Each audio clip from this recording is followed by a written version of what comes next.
Hey, welcome to our Nape Wave of Discovery. I'm so happy you're here with me today. There's something incredibly special about the moments when we pause, settle in, and explore the gentle mysteries that surround us every single day. You know, we live in a world filled with the most extraordinary phenomena, yet we often walk past them without even noticing. But today, we're going to slow down together and dive into something that's happening all around us, even right now as you listen to these words. I want you to take a deep breath with me. Feel yourself settling into this moment. Whether you're curled up somewhere comfortable, taking a peaceful walk, or just finding a quiet moment in your day, I'm grateful you've chosen to spend this time exploring one of nature's most beautiful and mysterious processes. Today we're going to uncover something that might completely change how you experience the world around you. Today, we are diving into the fascinating world of how sound travels without ever moving matter. Now, I know that might sound a bit strange at first. After all, when we think about things moving, we usually picture objects traveling from one place to another, don't we? A bird flying across the sky, water flowing down a stream, or leaves dancing in the wind.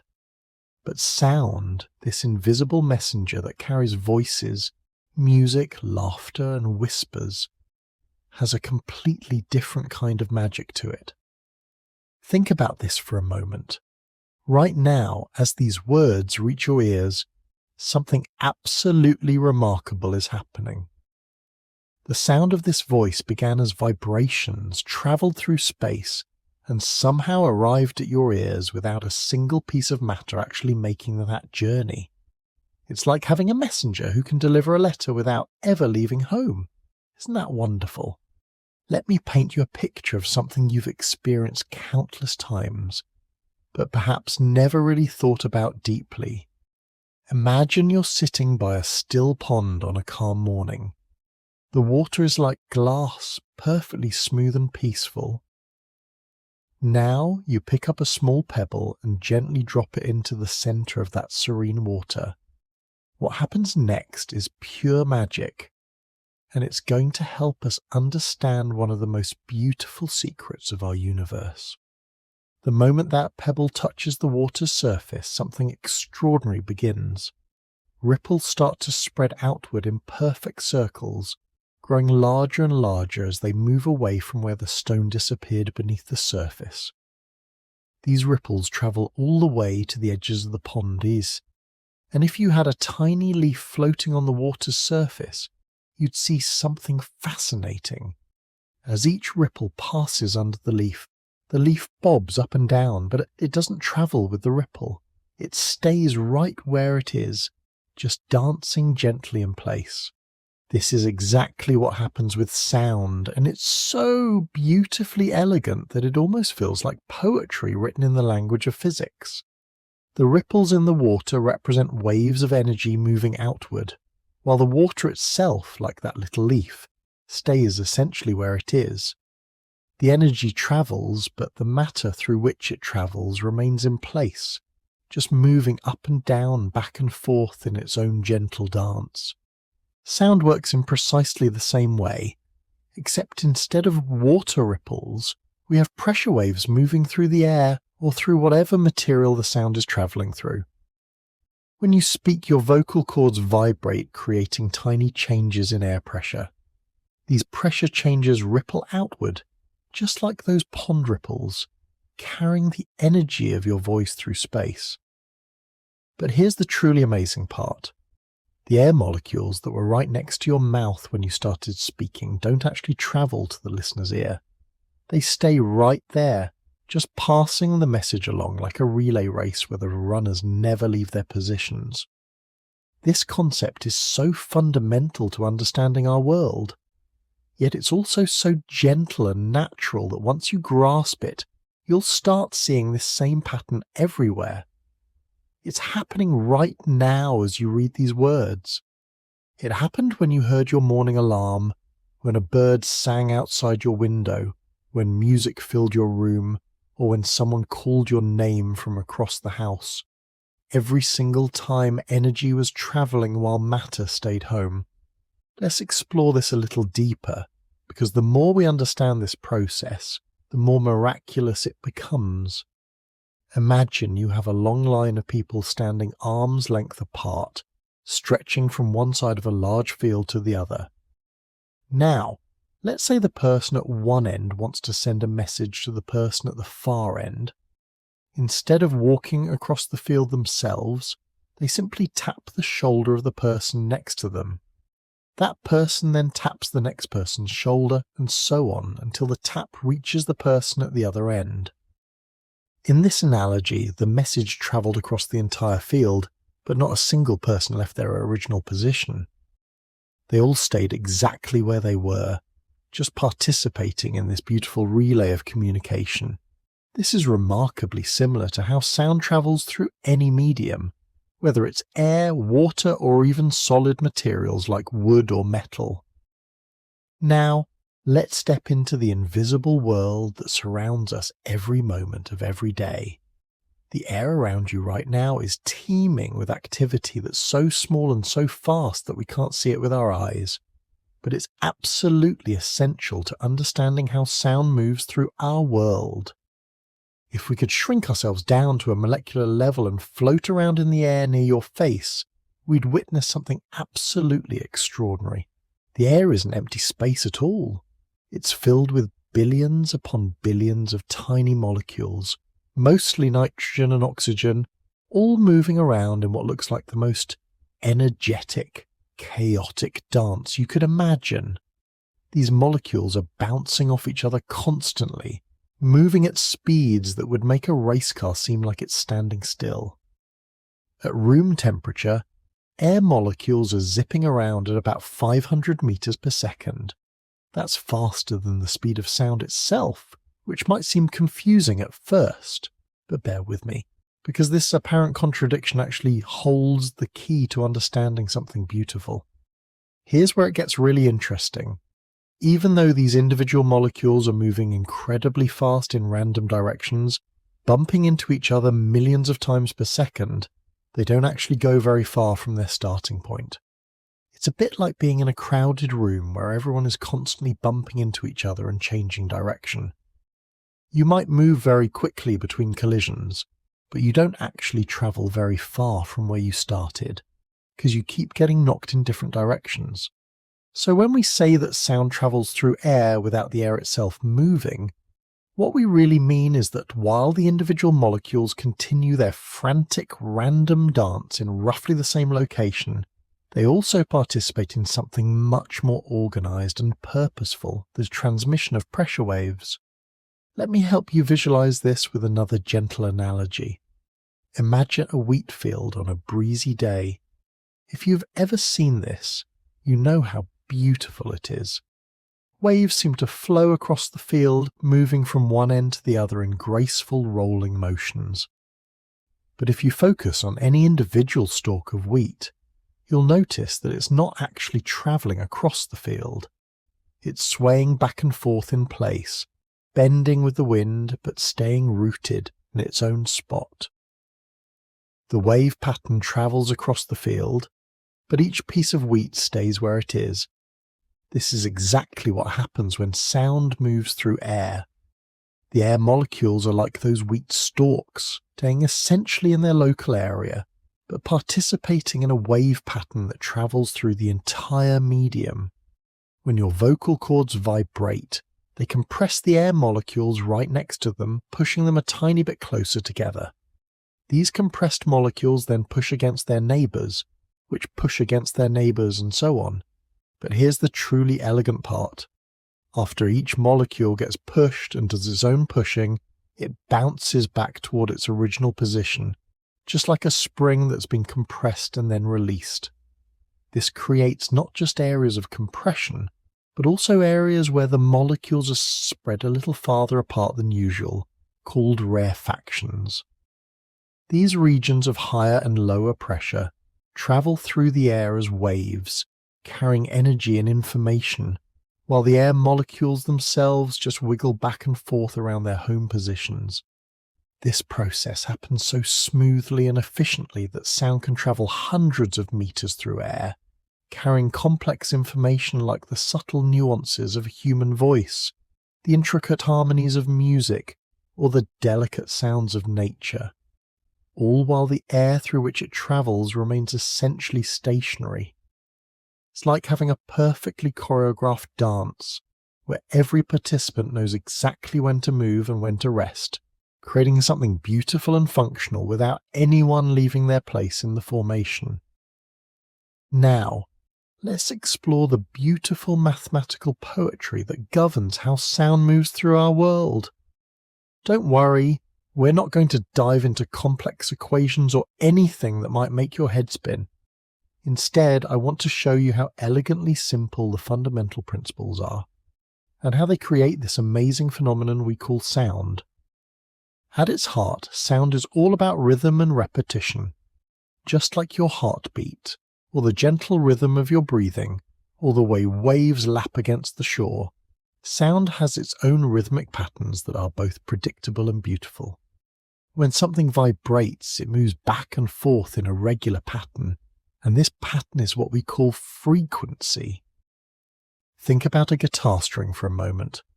When you pluck it, the string doesn't just move once and then stop. It vibrates back and forth many times per second, and each complete back and forth motion is called one cycle. The number of cycles that happen in 1 second is the frequency, and we measure this in units called Hertz, named after Heinrich Hertz, a German physicist who studied electromagnetic waves. Here's what's truly wonderful about this. The frequency of the vibration determines what we perceive as the pitch of the sound. A guitar string that vibrates 440 times per second produces the note we call A above middle C. A string that vibrates twice as fast, 880 times per second, produces the same note but an octave higher. It's a perfectly mathematical relationship that our ears and brains interpret as musical harmony. But frequency is just one part of the story. The other crucial element is amplitude, which describes how far the vibrating object moves from its resting position.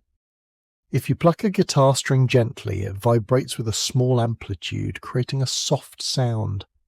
If you pluck it harder, it vibrates with a larger amplitude, creating a louder sound. But here's the key point.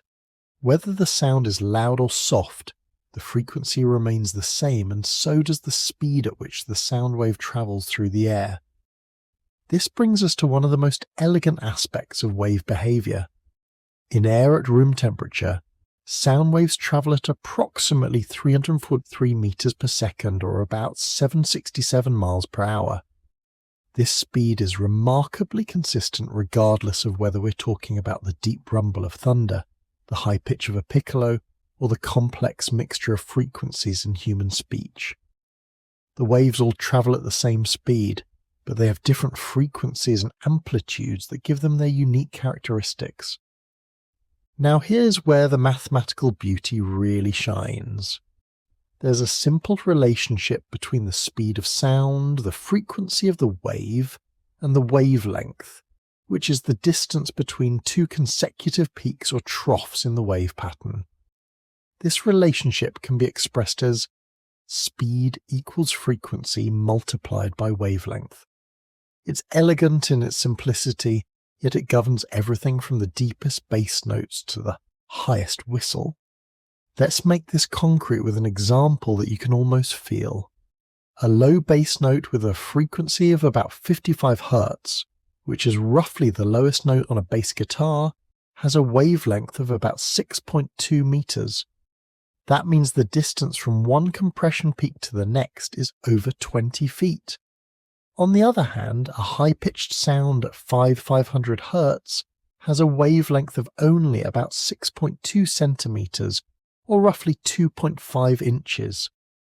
This explains why you can feel deep bass sounds in your chest when you're near a powerful sound system, while high-pitched sounds seem to come from a very specific direction.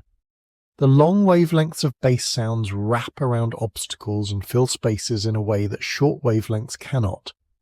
It's the same reason why you can hear the deep rumble of thunder from a distant storm long before you hear the higher frequency crackling sounds, even though both were created at the same time. What I find most beautiful about all of this is how these mathematical relationships create the rich tapestry of sound that surrounds us.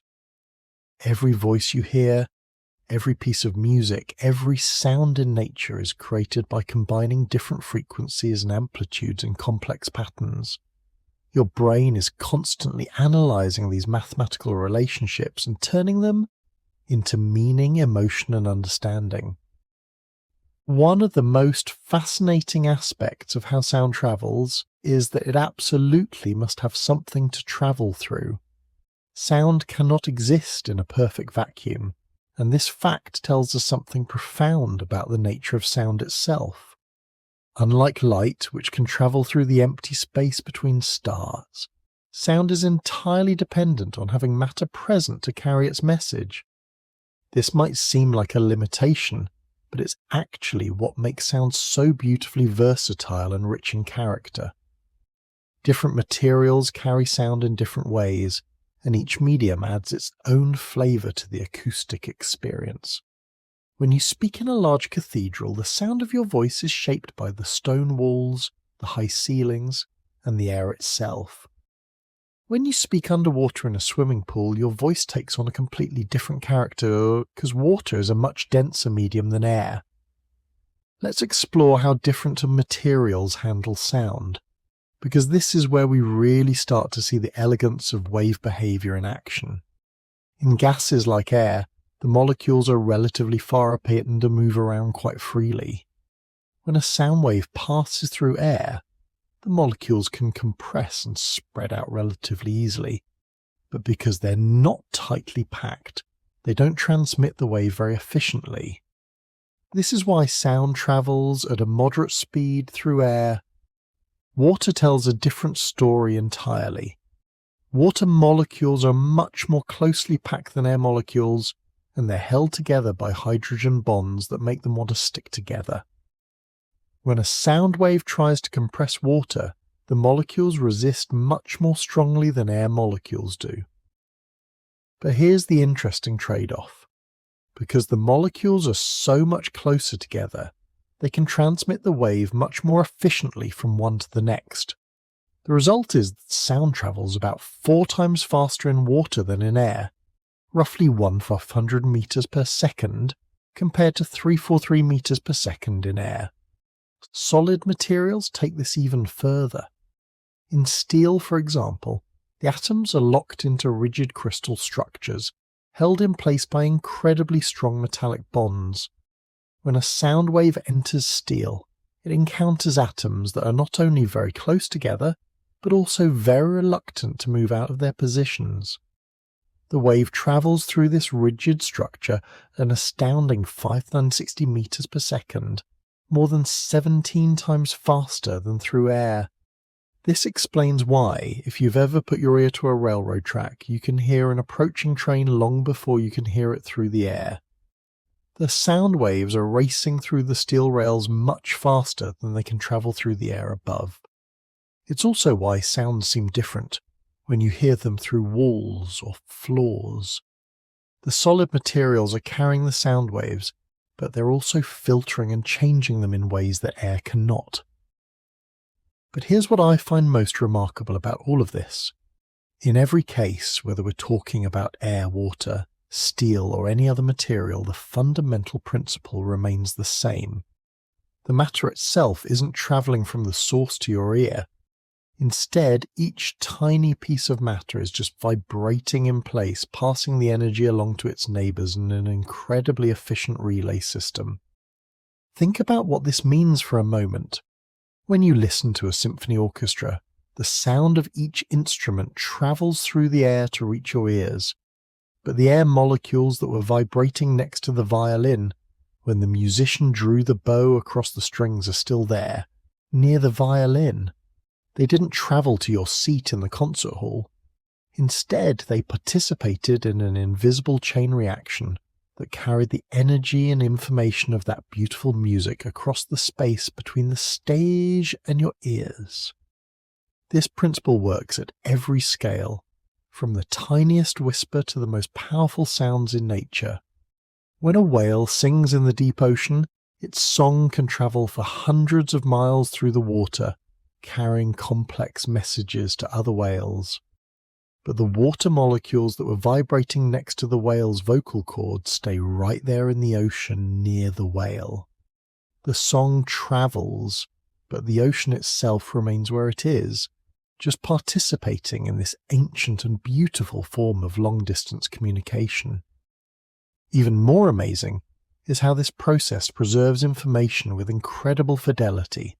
The subtle inflections in human voice, the complex harmonics of musical instruments, the precise timing that makes rhythm possible. All of these intricate details are preserved as the sound wave travels through matter, even though the matter itself never makes the journey. It's like having a perfect messenger who can carry the most delicate and complex messages across great distances without ever leaving home. Now, let me share with you one of the most beautiful secrets of our universe, something that happens billions of times every second all around us, yet remains invisible to our eyes. Imagine, if you will, the air around you right now. It seems so still, so quiet, doesn't it? But in reality, it's alive with an intricate dance of molecules, each one moving in perfect harmony with its neighbours, creating the very phenomenon we call sound. Picture a single molecule of air. Let's call her Maria. Maria is tiny, unimaginably small, floating in the vast space around you. She has neighbours, countless neighbours, each one just like her. All floating in this invisible sea we call atmosphere. Now, when you speak, when you whisper my name or laugh at a joke, something magical happens to Maria and her friends. Your vocal cords, those delicate strings in your throat, begin to vibrate. They push against the air molecules closest to them, giving them a gentle nudge. These molecules, including our friend Maria, don't travel away from your vocal cords. Instead, they do something far more elegant. They bump into their neighbours, passing along this energy like a secret whispered from one friend to another. Maria receives this energy and begins to vibrate in place. She oscillates back and forth, but notice something crucial here. She doesn't leave her general neighbourhood. She doesn't pack up and move across the room. Instead, she takes this energy and passes it along to her neighbour. Let's call him Miguel. Miguel receives this energy and begins his own dance, vibrating in the same rhythm that Maria showed him. Is the heart of how sound travels without moving matter. The molecules themselves stay relatively close to their original positions, but the energy, the information, the sound itself travels from one molecule to the next, creating a wave of vibration that spreads outward in all directions. Think of it like a stadium wave at a sports event. When people stand up and sit down in sequence, the wave travels around the stadium, but each person stays in their seat. They don't run around the stadium to create the wave. They simply participate in their moment, then pass the energy to the person next to them. This is exactly what happens with sound waves and molecules. But here's where it gets even more fascinating. The speed at which this molecular dance occurs, the frequency of these vibrations, determines the pitch of the sound you hear.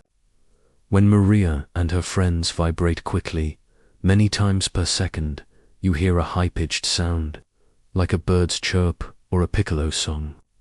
When they vibrate more slowly, fewer times per second, you hear a lower pitch, like a bass drum or a lion's roar. That the strength of these vibrations, how far Maria moves during each oscillation, determines the volume of the sound. When the energy is strong, when Maria dances with great enthusiasm, you hear a loud sound. When the energy is gentle, when Maria's dance is more subtle, you hear a whisper. This molecular dance happens in patterns, in waves that ripple outward from the source. Imagine dropping a pebble into a still pond. The ripples spread outward in circles, but the water itself doesn't travel to the shore. Individual water molecules move up and down as the wave passes, but they don't journey across the pond. They participate in the wave, then return to their calm state, ready for the next disturbance. Sound waves work in much the same way, except they're three-dimensional, spreading outward in all directions, like an invisible sphere expanding from the source. Each molecule in the path of this expanding sphere takes its turn in the dance, vibrating in rhythm with the original disturbance, then passing the energy along to its neighbors. This is why you can hear someone calling your name from across a crowded room. The sound of your name, encoded in the vibrations of the speaker's vocal cords, travels through the air by way of this molecular relay race. Each molecule does its part, vibrating in place, passing the energy forward, until finally the molecules near your ear perform their dance, and your ear detects these vibrations, translating them back into the sound of your name. The beauty of this system is its efficiency.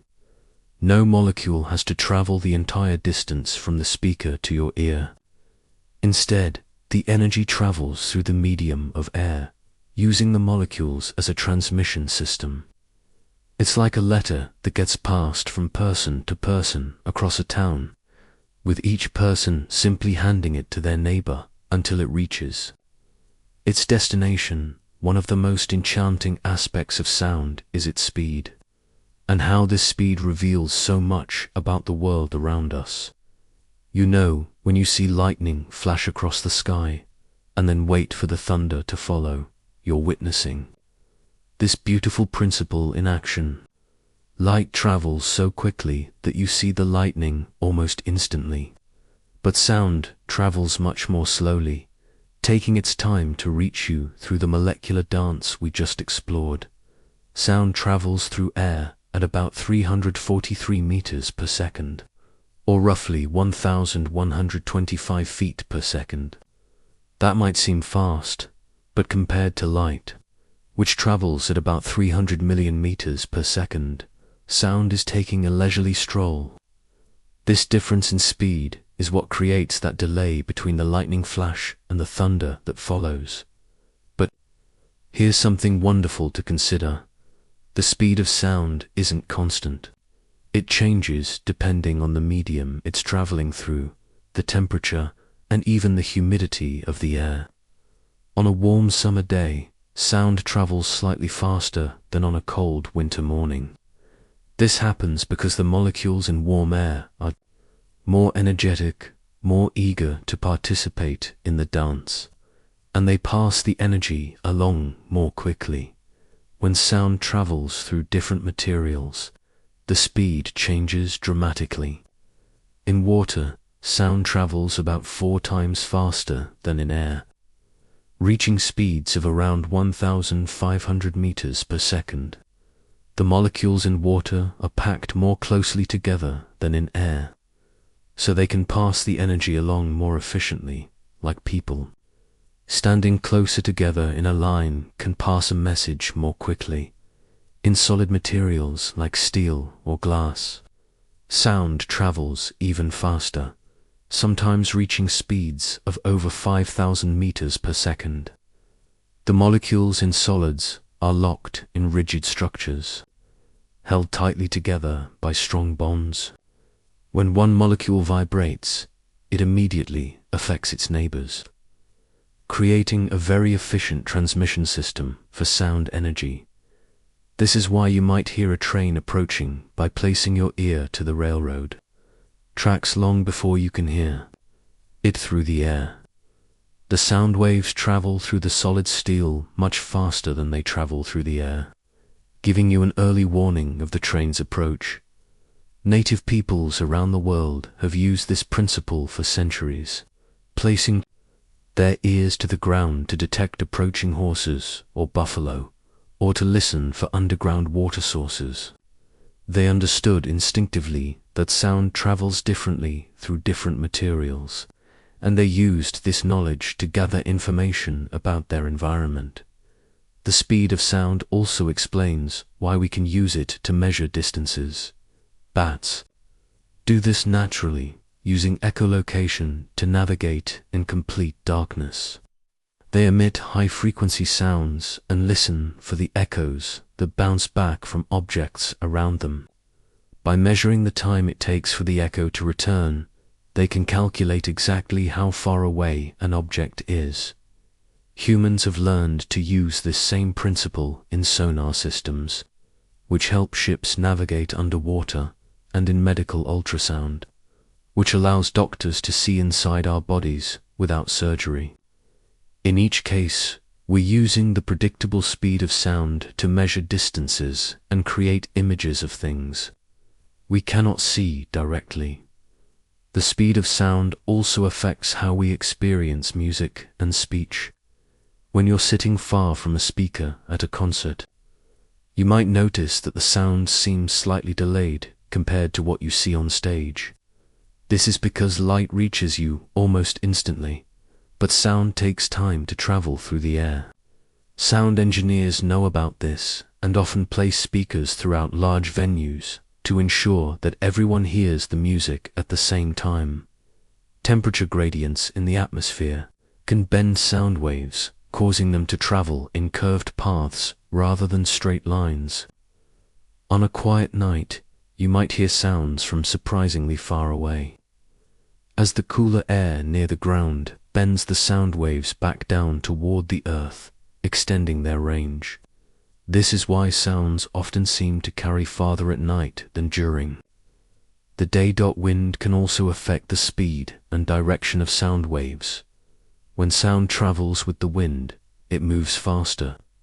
When it travels against the wind, it moves slower.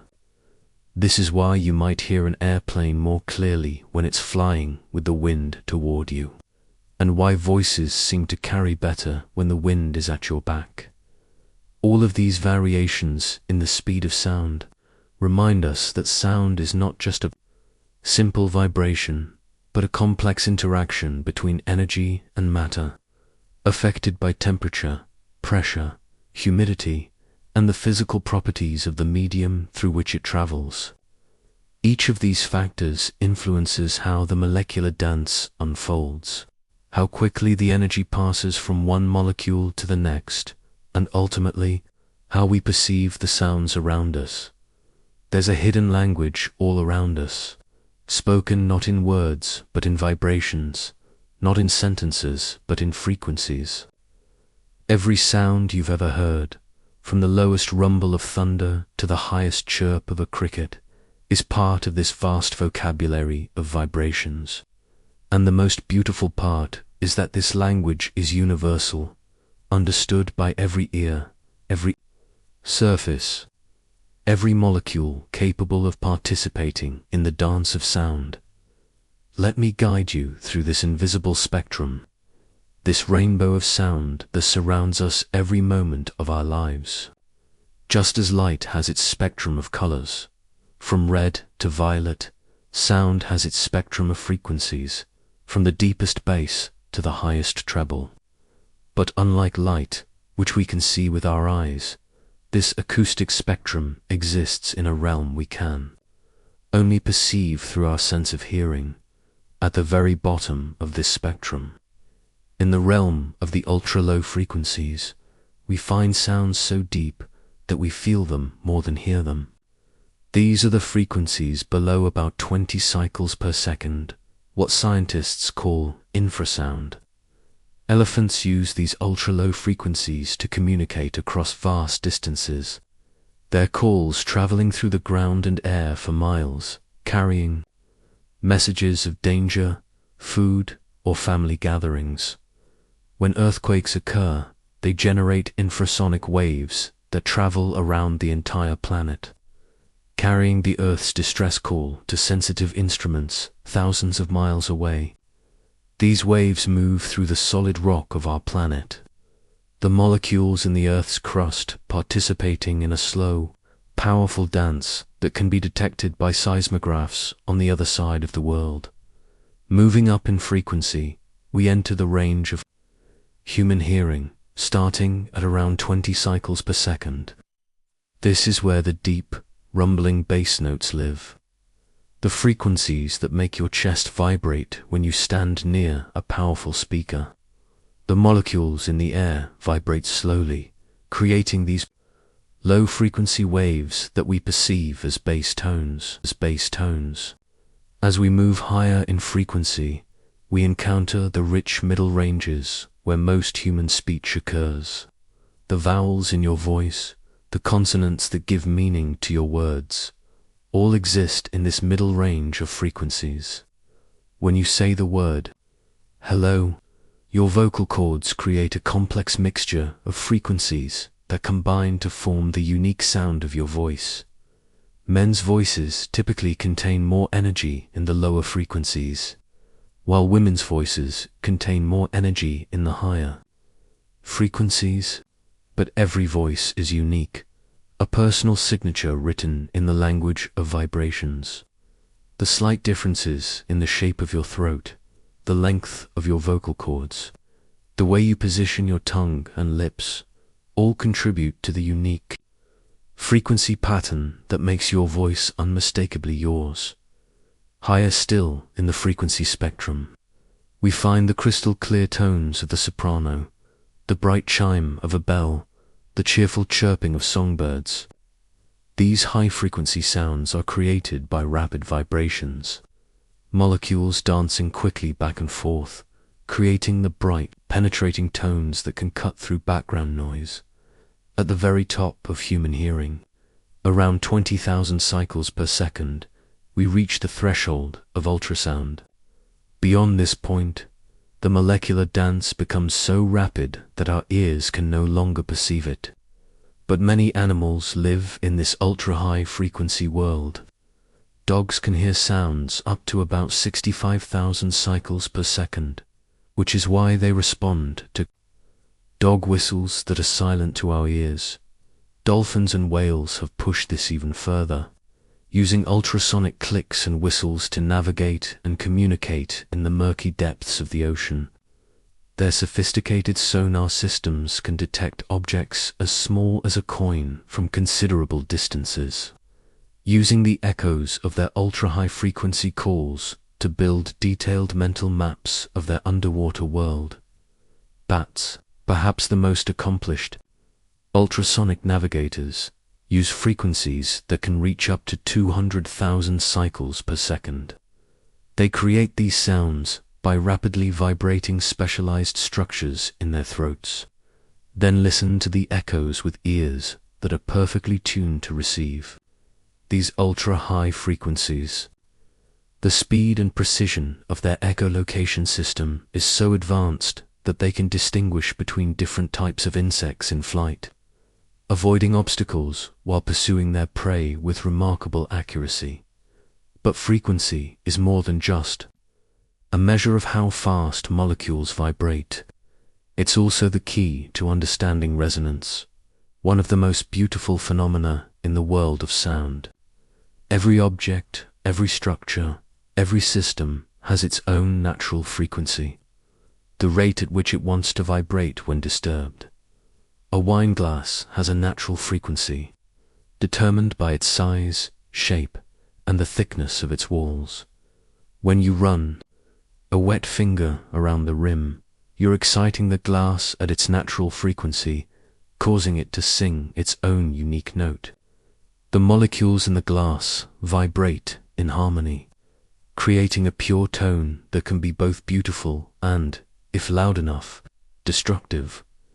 This is the same principle that can cause a suspension bridge to collapse in high winds, or a building to shake during an earthquake, when the frequency of the external force matches the natural frequency of the structure. Resonance occurs, and the amplitude of the vibrations can grow to dangerous levels. But resonance can also be beautifully constructive. It's the principle behind every musical instrument, from the vibrating strings of a guitar to the air columns in a flute. The instrument's body is designed to resonate at specific frequencies, amplifying the sound and giving each instrument its characteristic tone.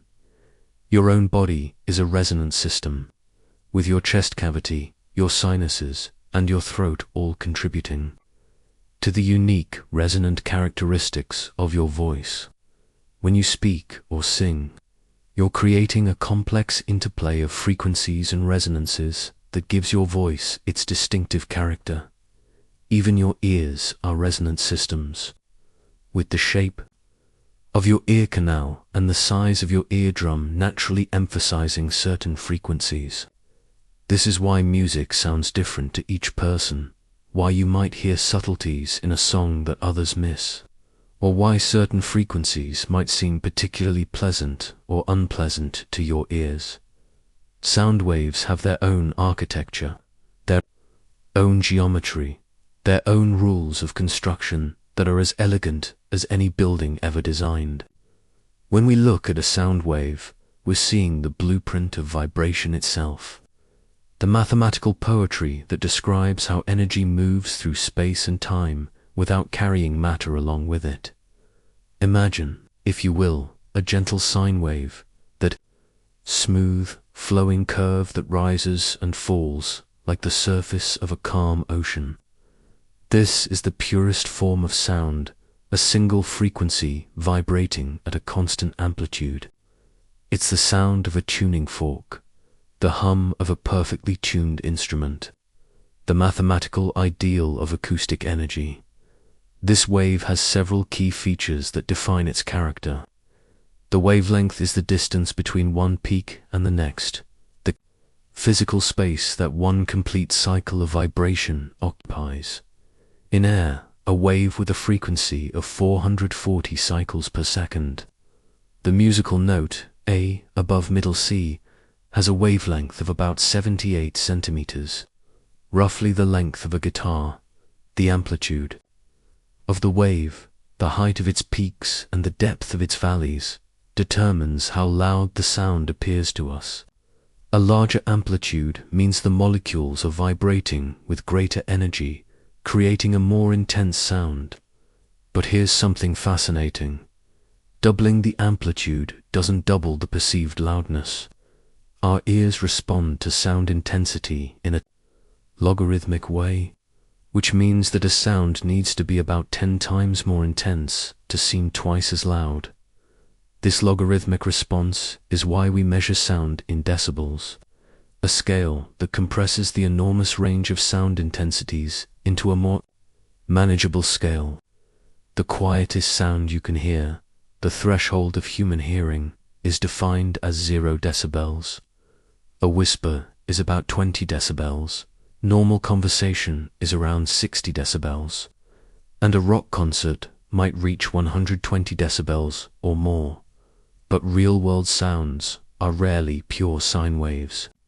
Most sounds are complex combinations of many different frequencies, each with its own amplitude and phase. When you hear a piano play middle C, you're actually hearing the fundamental frequency of that note plus many harmonics, higher frequencies, that are mathematical multiples of the fundamental. These harmonics are what give each instrument its unique character, its timbre. A piano playing middle C and a flute playing the same note have the same fundamental frequency, but they have different combinations of harmonics, different mixtures of frequencies that create their distinctive sounds. It's like a recipe where the main ingredient is the same, but the spices and seasonings make each dish unique. When multiple sound waves exist in the same space, they interact with each other in fascinating ways. This interaction is called interference, and it can be either constructive or destructive. When two waves meet and their peaks align, they add together, creating a wave with greater amplitude. This is constructive interference, and it makes the sound louder. When two waves meet and the peak of one aligns with the valley of another, they cancel each other out, creating destructive interference. This can make sounds quieter or even silent in certain locations. You might have experienced this in a room where you can hear music clearly in one spot. But if you move just a few feet away, the music becomes much quieter.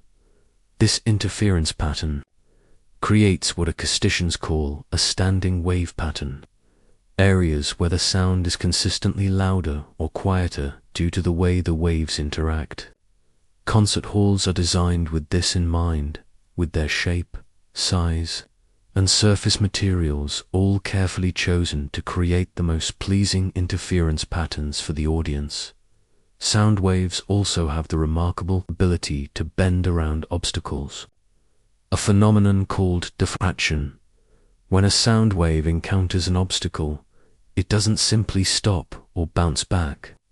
Instead, it bends around the edges of the obstacle, spreading out into the shadow area behind it. This is why you can hear someone calling your name even when they're around the corner of a building.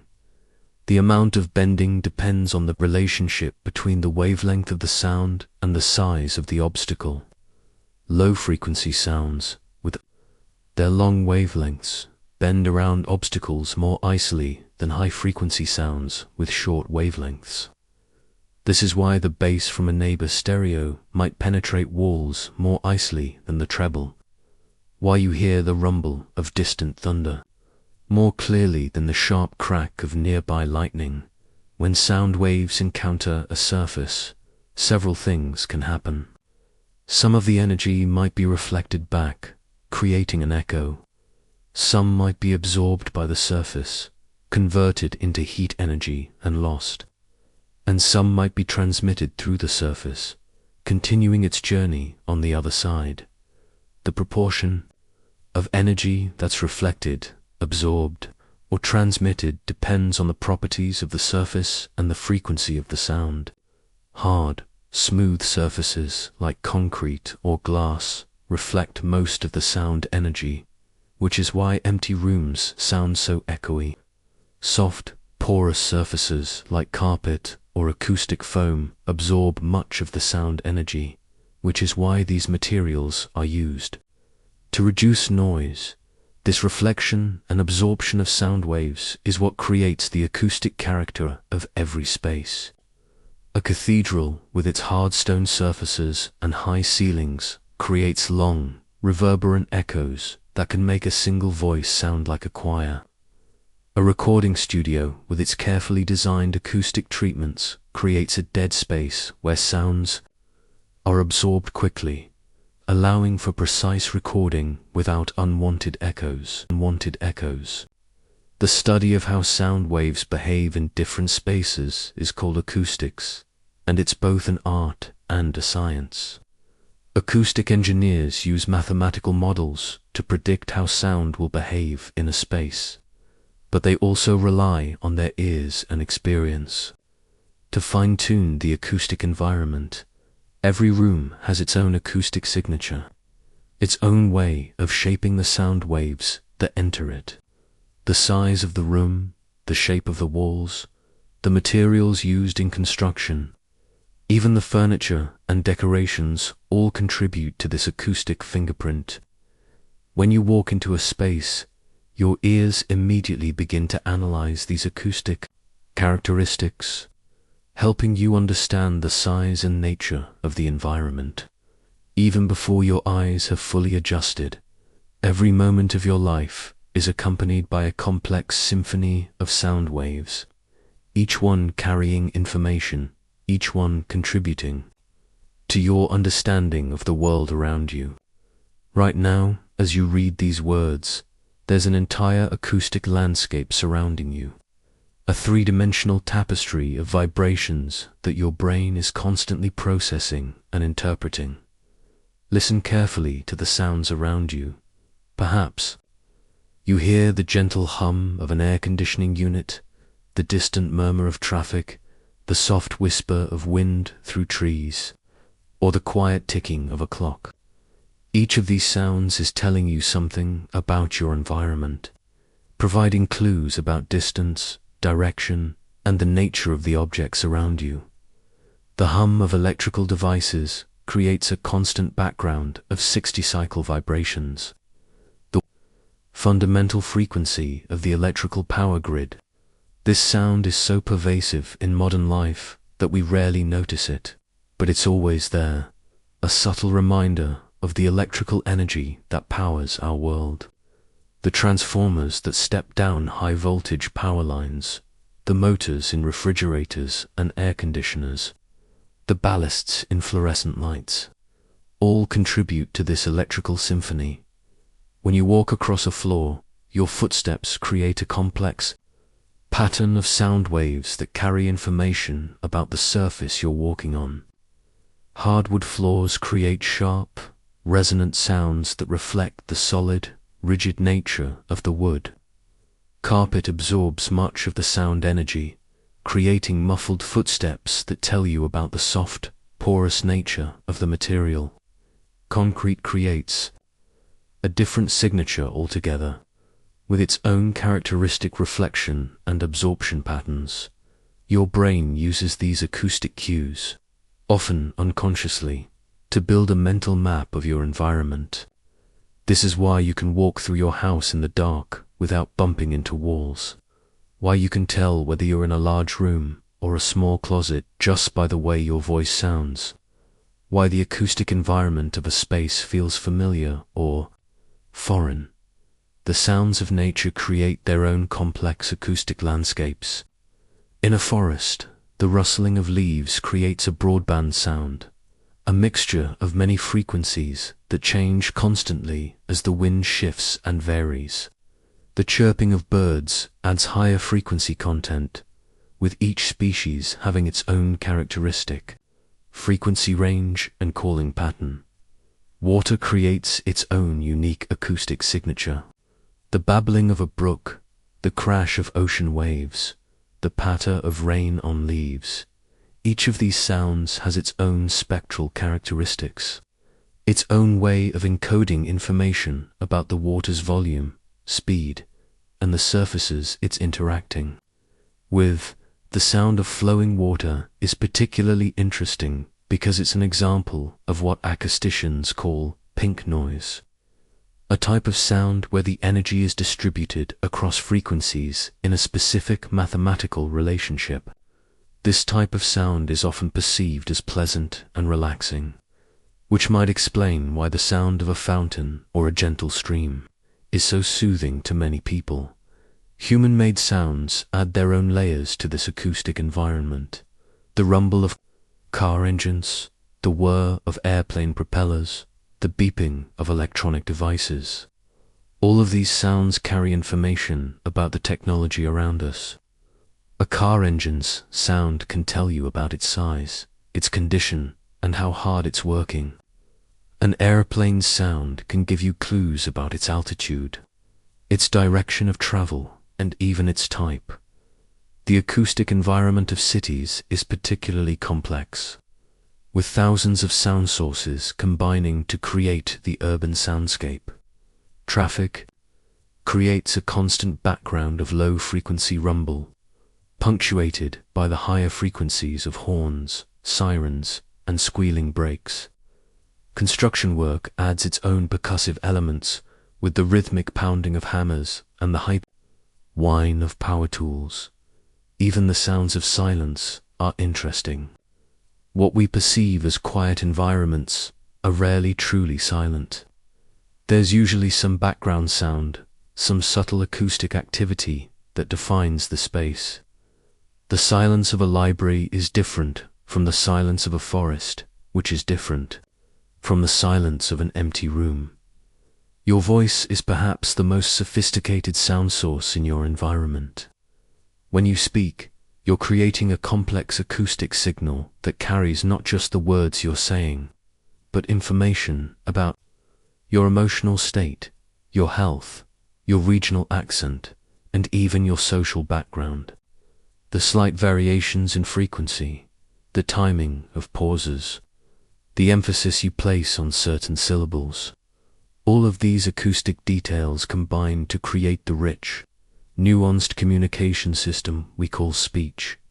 The way your voice interacts with the acoustic environment around you also carries information.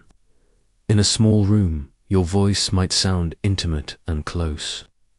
In a large hall, it might sound grand and authoritative. The acoustic environment shapes not just how your voice sounds to others, but how it sounds to you, influencing your speaking style and even your emotional state. Music adds another layer of complexity to the acoustic environment, whether it's the carefully crafted harmonies of a symphony orchestra or the simple melody of a person humming while they work. Music creates organized patterns of sound that can evoke powerful emotional responses. The mathematical relationships between different musical frequencies create consonance and dissonance, tension and resolution, the emotional language of music. Even the sounds you can't consciously hear are affecting you. Infrasonic frequencies from distant storms, ultrasonic frequencies from electronic devices, the subtle acoustic changes that occur before earthquakes or other natural events. All of these sounds are part of the acoustic environment that surrounds you constantly. This symphony of everyday life is constantly changing, constantly evolving as sound sources move, as acoustic conditions change, as new sources appear and others fade away. Your brain is constantly processing this acoustic information, using it to understand your environment, to navigate through space, to communicate with others, and to experience the rich, complex world of sound that surrounds us all. As we settle deeper into our exploration of how sound travels without ever moving matter. Imagine for a moment that you're sitting by a still lake at dawn. The water stretches out before you like a mirror, and you pick up a small pebble. When you drop it into the water, you watch as perfect circles ripple outward from where it touched the surface. Now, imagine dropping a second pebble, then a third, each one creating its own set of ripples that spread across the lake's surface. This beautiful scene captures something profound about the nature of sound that we haven't fully explored yet. Just as each pebble creates ripples of a different size and speed depending on how it hits the water, every sound that travels through the air carries with it a unique signature called its frequency. This frequency is like the sound's fingerprint, determining not just what we hear, but how the very molecules around us dance to its rhythm. Think of frequency as the number of times per second that molecules are pushed and pulled by a passing sound wave. When a hummingbird's wings beat rapidly, they create vibrations that push air molecules back and forth hundreds of times each second. This creates what we call a high-frequency sound.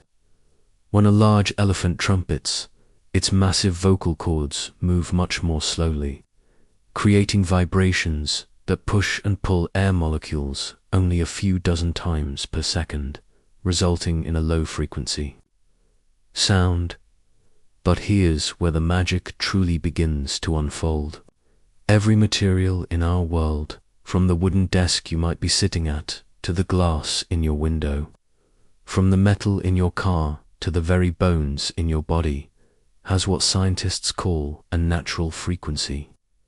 This is the rate at which that material most loves to vibrate when energy is applied to it.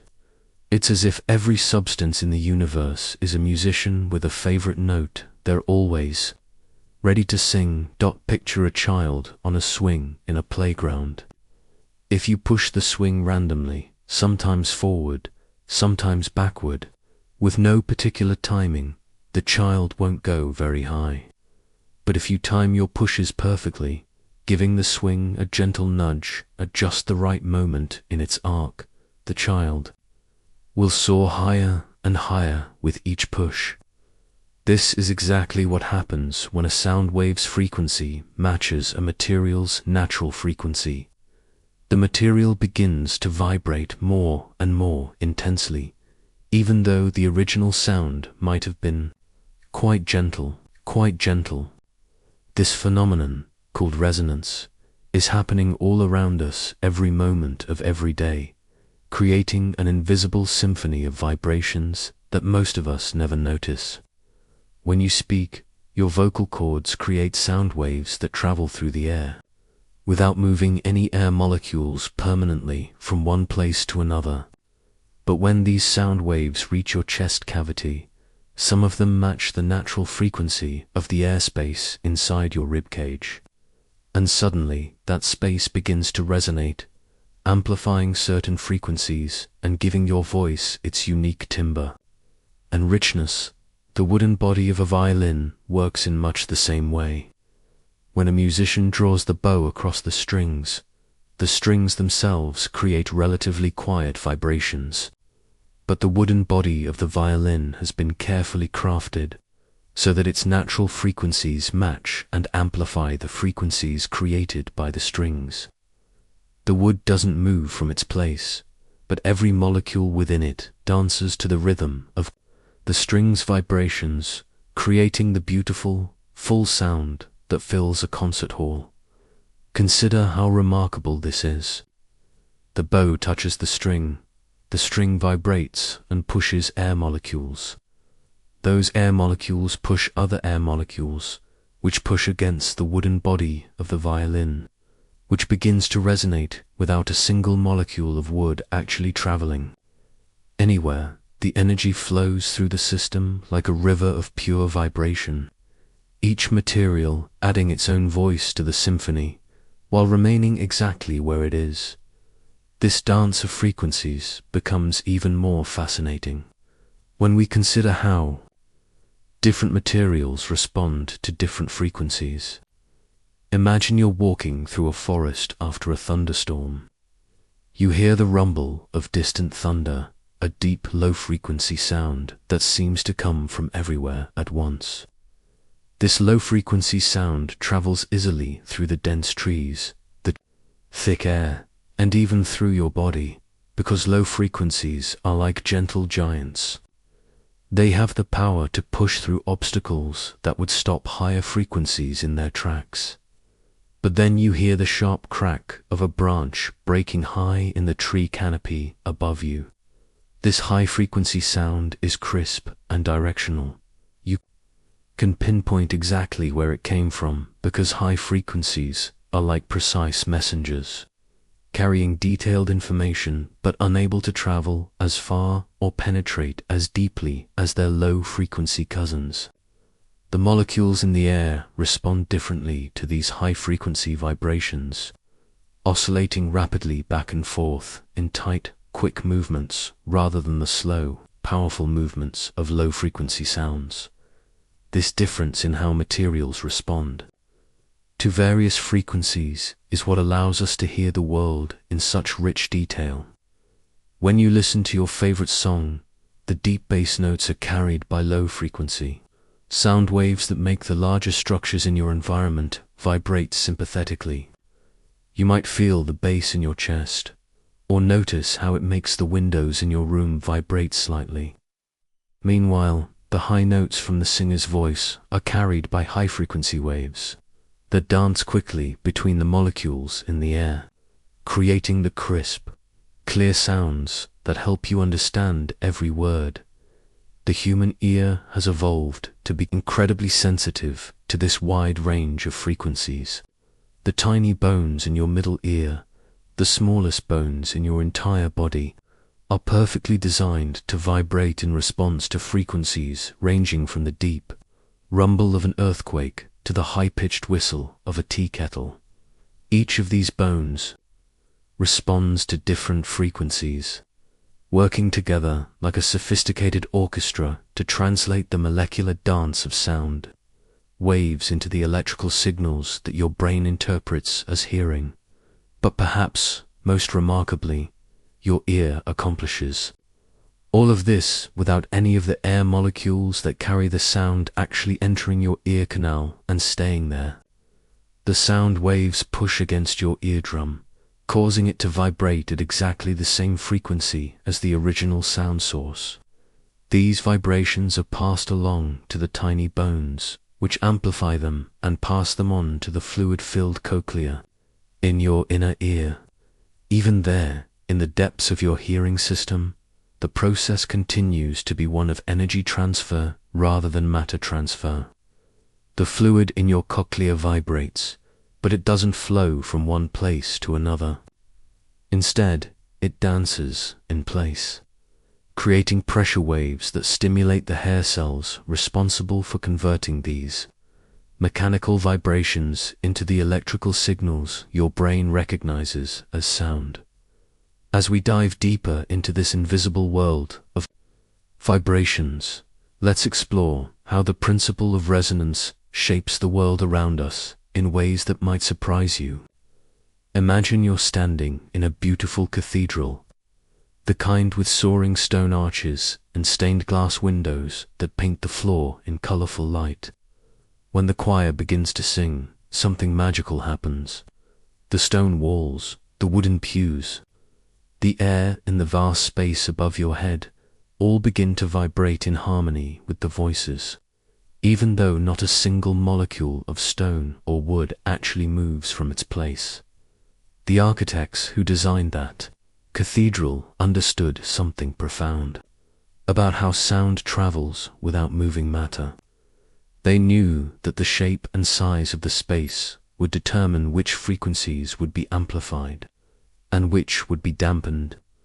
The high, vaulted ceiling creates a resonant chamber for certain frequencies, while the hard stone surfaces reflect sound waves back and forth, creating the rich, echoing sound that makes even a single voice seem to fill the entire space with angelic harmony. This same principle of resonance is at work in your own home right now, though you might not realize it. When you turn on your dishwasher, washing machine, or even your heating system, these appliances create vibrations that travel through the air and into the structure of your house. The wooden beams in the walls, the metal ductwork, the glass in your windows. Each material has its own natural frequency, and when the vibrations from your appliances match these frequencies, the materials begin to resonate, sometimes creating sounds you can hear and sometimes just subtle vibrations you can feel. The wine glass sitting in your kitchen cabinet is perhaps one of the most elegant examples of resonance in action. This delicate glass vessel has been shaped in such a way that it has a very specific natural frequency. When sound waves of exactly this frequency reach the glass, the material begins to vibrate so intensely that it can actually shatter, even though the sound waves themselves never physically touch the glass in the way you might imagine. The energy of the sound waves is transferred to the glass molecules, causing them to vibrate more and more violently until the structure can no longer hold together. But resonance isn't just about dramatic effects like shattering glass or cathedral acoustics. It's happening on a much more subtle level all around us, all the time. When you walk across a wooden floor, your footsteps create vibrations that travel through the air and into the wood. The wood fibers don't move from their place, but they vibrate in response to the sound waves, creating the characteristic sound of footsteps that is unique to wooden floors.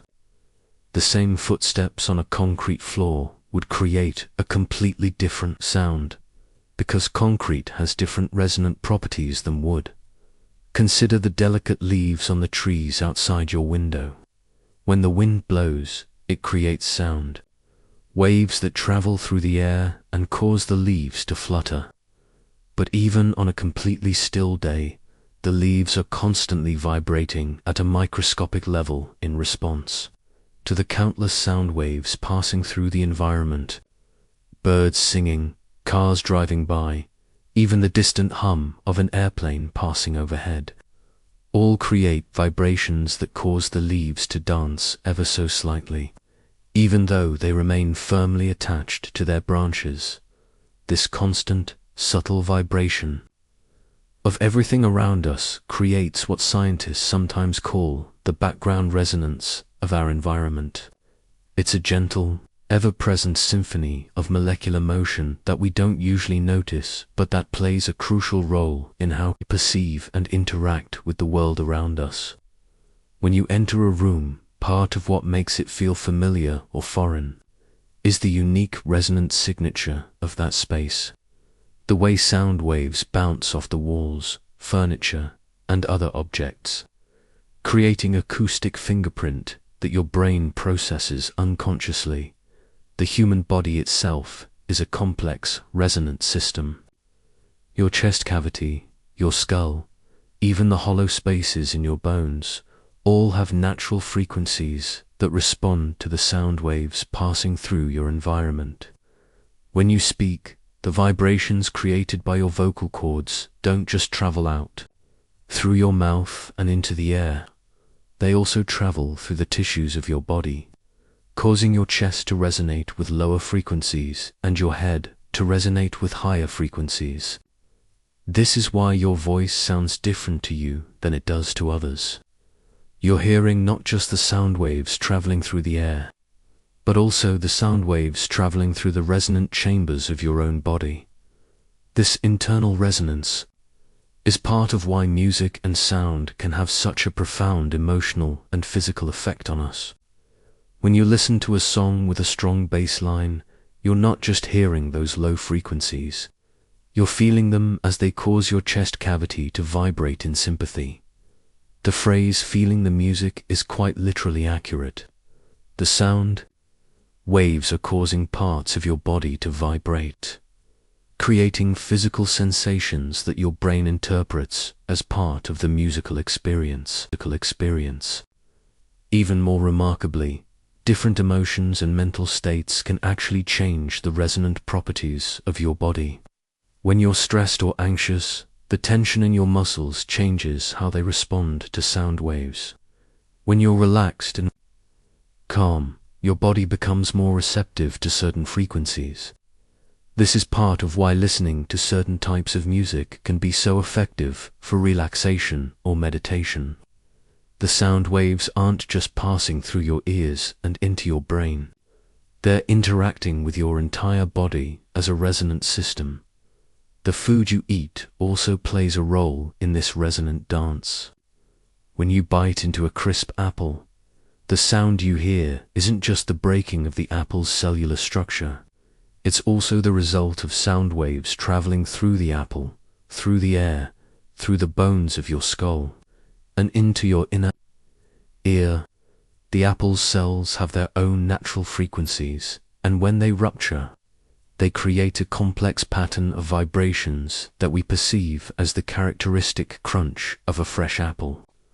The apple doesn't move from your mouth to your ear, but the energy of its breaking travels that path instantly, creating the sensory experience of eating.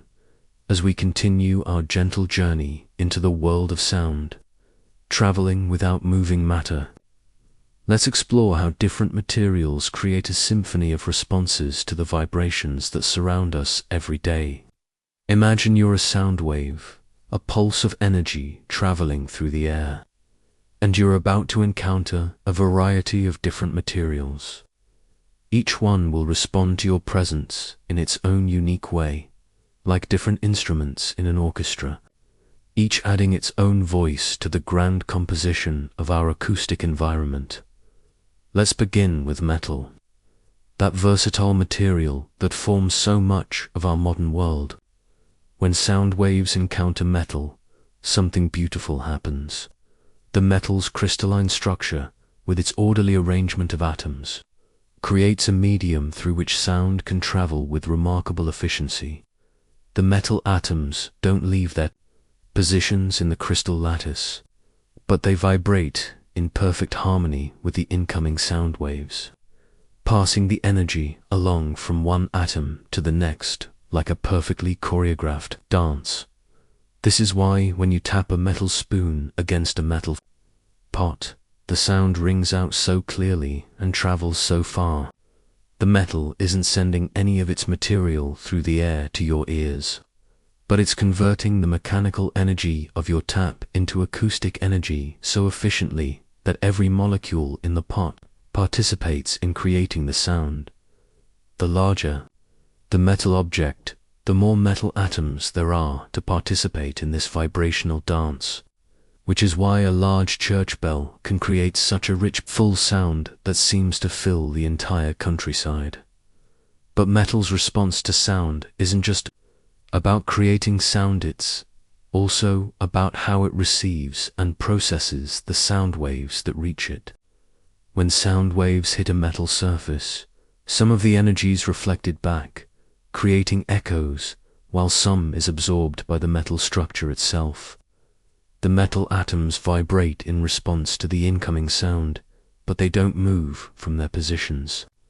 Instead, they convert some of the sound energy into heat, which is why a metal object that's been vibrating for a long time might feel slightly warm to the touch.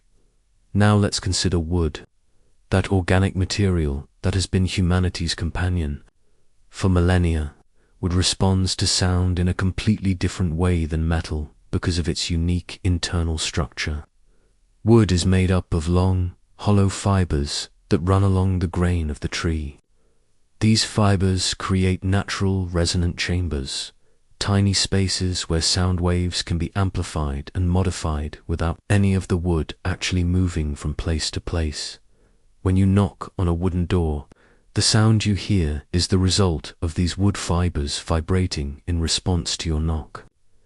The sound waves travel through the wood along the grain, which is why a piece of wood sounds different when you tap it on the end versus tapping it on the side. The wood fibers aren't moving from their positions, but they're vibrating in harmony with the sound waves, creating the warm, rich tones that make wood such a beloved material for musical instruments.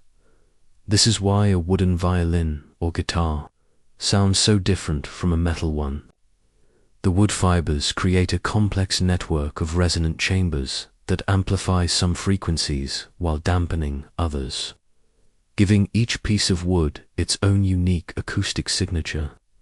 Master instrument makers spend years learning to read the acoustic properties of different pieces of wood, understanding how the grain pattern, the density, and even the age of the wood will affect how it responds to sound waves.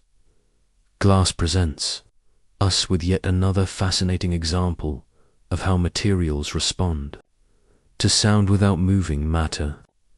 Glass is what scientists call an amorphous solid, meaning its atoms are arranged randomly rather than in the orderly patterns we see in crystals. This random arrangement gives glass some unique acoustic properties. When sound waves hit glass, the atoms vibrate in response, but because they're not arranged in a regular pattern, the vibrations can create very pure, clear tones. This is why wind chimes made of glass create such ethereal, bell-like sounds. The glass tubes or plates don't move from their positions, but they vibrate in response to the sound waves created when they strike each other. The random arrangement of atoms in the glass creates a very clean vibrational response, with fewer of the harmonic overtones that give wood or metal their characteristic warmth. The result is a sound that seems almost otherworldly, pure and crystalline. But glass's response to sound goes beyond just creating beautiful tones. Glass is also remarkably good at transmitting sound waves without significantly changing their frequency or amplitude. This is why glass windows allow us to hear sounds from outside, even when they're closed. The sound waves cause the glass to vibrate, and these vibrations are transmitted through the glass to the air on the other side, all without any glass molecules actually moving from the inside of your home to the outside. Fabric and soft materials create yet another category of acoustic response. When sound waves encounter fabric, something very different happens compared to hard materials like metal or glass. The soft, porous structure of fabric absorbs sound waves rather than reflecting them. The fabric fibers vibrate in response to the sound waves. But because they're flexible and surrounded by air, much of the sound energy is converted to heat, rather than being transmitted or reflected. This is why concert halls and recording studios are often filled with soft materials like carpets, curtains, and upholstered furniture. These materials don't move from their positions, but they create what acousticians call a dead space, where sound waves are absorbed rather than allowed to bounce around and create echoes. The fabric fibers dance to the rhythm of the sound waves, but they do so in a way that dampens and absorbs the energy rather than amplifying it. Water represents perhaps the most interesting case of how a material can respond to sound. Water molecules are constantly in motion, but when sound waves pass through water, they don't cause the water to flow from one place to another. Instead, the sound waves create pressure variations that cause the water molecules to vibrate more intensely in some areas and less intensely in others. These pressure variations travel through the water much faster than the sound waves travel through air, which is why whales can communicate across vast distances in the ocean. When you're swimming and someone calls to you from above the water, the sound waves travel through the air, hit the water's surface, and then continue traveling through the water to your ears. The water molecules don't move from the surface to your ears, but the energy of the sound waves does, creating a complex pattern of pressure variations that your brain interprets as sound. Interestingly, sounds travel about 4 times faster through water than through air because water molecules are much closer together than air molecules, allowing the vibrational energy to be passed along more quickly. The human body itself is a complex composite of different materials, each responding to sound waves in its own unique way. Your bones, being dense and rigid, respond to sound waves much like metal or glass, vibrating in sympathy with the sounds around you. Your soft tissues, like your muscles and organs, respond more like fabric, absorbing some sound waves and dampening others. The air spaces in your body, like your lungs and sinuses, respond like resonant chambers, amplifying certain frequencies while filtering out others. This is why you can sometimes feel deep bass notes in your chest during a concert, or why your voice sounds different when you have a cold and your sinuses are congested. The different materials in your body are responding to the sound waves in their own characteristic ways, creating a complex acoustic environment that your brain processes as a single, unified experience of hearing. None of these materials are moving from their positions, but they're all participating in the grand symphony of sound that surrounds us every moment of every day. As we settle even deeper into our exploration of how sound travels without ever moving matter, let's turn our attention to the natural world around us, where the most exquisite examples of this phenomenon can be found. Nature has been experimenting with sound and vibration for millions of years, creating a vast array of acoustic phenomena that demonstrate the fundamental principle that energy can move through matter without the matter itself traveling from place to place. Consider the morning song of birds that might be greeting you as you read this. Each bird's song is created by a remarkable organ called the syrinx, which works quite differently from human vocal cords. When a bird sings, muscles in the syrinx create rapid vibrations that push air molecules back and forth, creating sound waves that travel through the air to your ears. But here's what's truly remarkable. The air molecules that the bird's syrinx pushes don't actually travel from the bird to your ears. Instead, each molecule of air vibrates in place, passing the energy of the song along to the next molecule, and so on, until the energy reaches your ears and you hear the beautiful melody. The bird's song travels through the air, like a wave travels, across the surface of a pond, but unlike a wave on water, where you can see the water moving up and down, the movement of air molecules in response to sound is invisible to us. The molecules oscillate back and forth in the direction the sound is traveling, creating areas of higher and lower pressure that carry the information of the song. The specific pattern of these pressure variations contains all the information. Your brain needs to distinguish between the cheerful chirp of a robin and the complex song of a nightingale.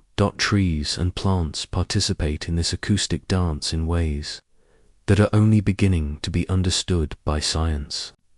When wind moves through the leaves of a tree, it creates sound waves that travel through the air and cause other leaves to vibrate in response. But recent research has revealed that plants may also be creating their own acoustic vibrations at frequencies too low for human ears to detect. When a tree is stressed by drought or disease, it may emit very low-frequency vibrations that travel through the air, and possibly even through the ground to other trees. These vibrations don't carry any matter from one tree to another, but they may carry information.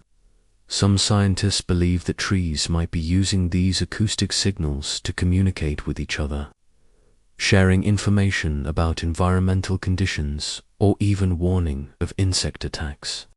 The vibrations travel through the air as changes in pressure, causing the leaves and branches of nearby trees to vibrate slightly in response, potentially triggering chemical changes that help the trees prepare for similar stresses. The forest floor itself is a complex acoustic environment where sound waves travel through layers of leaves, earth, and root systems.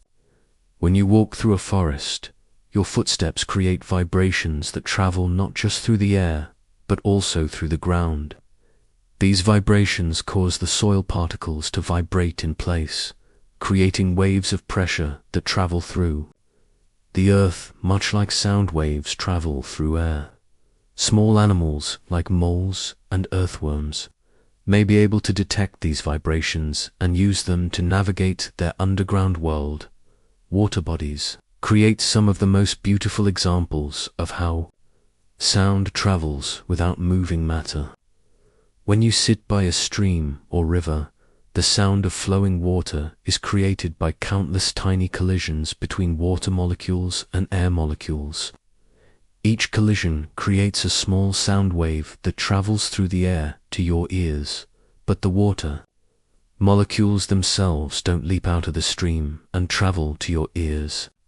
Instead, the energy of these collisions is transferred to the air molecules, which vibrate in response and carry the sound to you. The ocean is perhaps the most sophisticated acoustic environment on our planet. Whales and dolphins have evolved to take advantage of the fact that sound travels much more efficiently through water than through air. When a whale sings, the vibrations created by its vocal organs travel through the water for hundreds or even thousands of miles, allowing whales to communicate across vast distances. The whale's song doesn't carry any water with it instead. It creates a pattern of pressure variations that travel through the ocean, causing water molecules to vibrate more intensely in some areas and less intensely in others. These pressure variations can bounce off the ocean floor, the surface, and even underwater features like seamounts and underwater canyons, creating a complex acoustic landscape that whales use for navigation and communication. The whale's song might echo off the continental shelf, travel across an entire ocean basin, and still retain enough of its original pattern that another whale can recognize it as a specific call or song.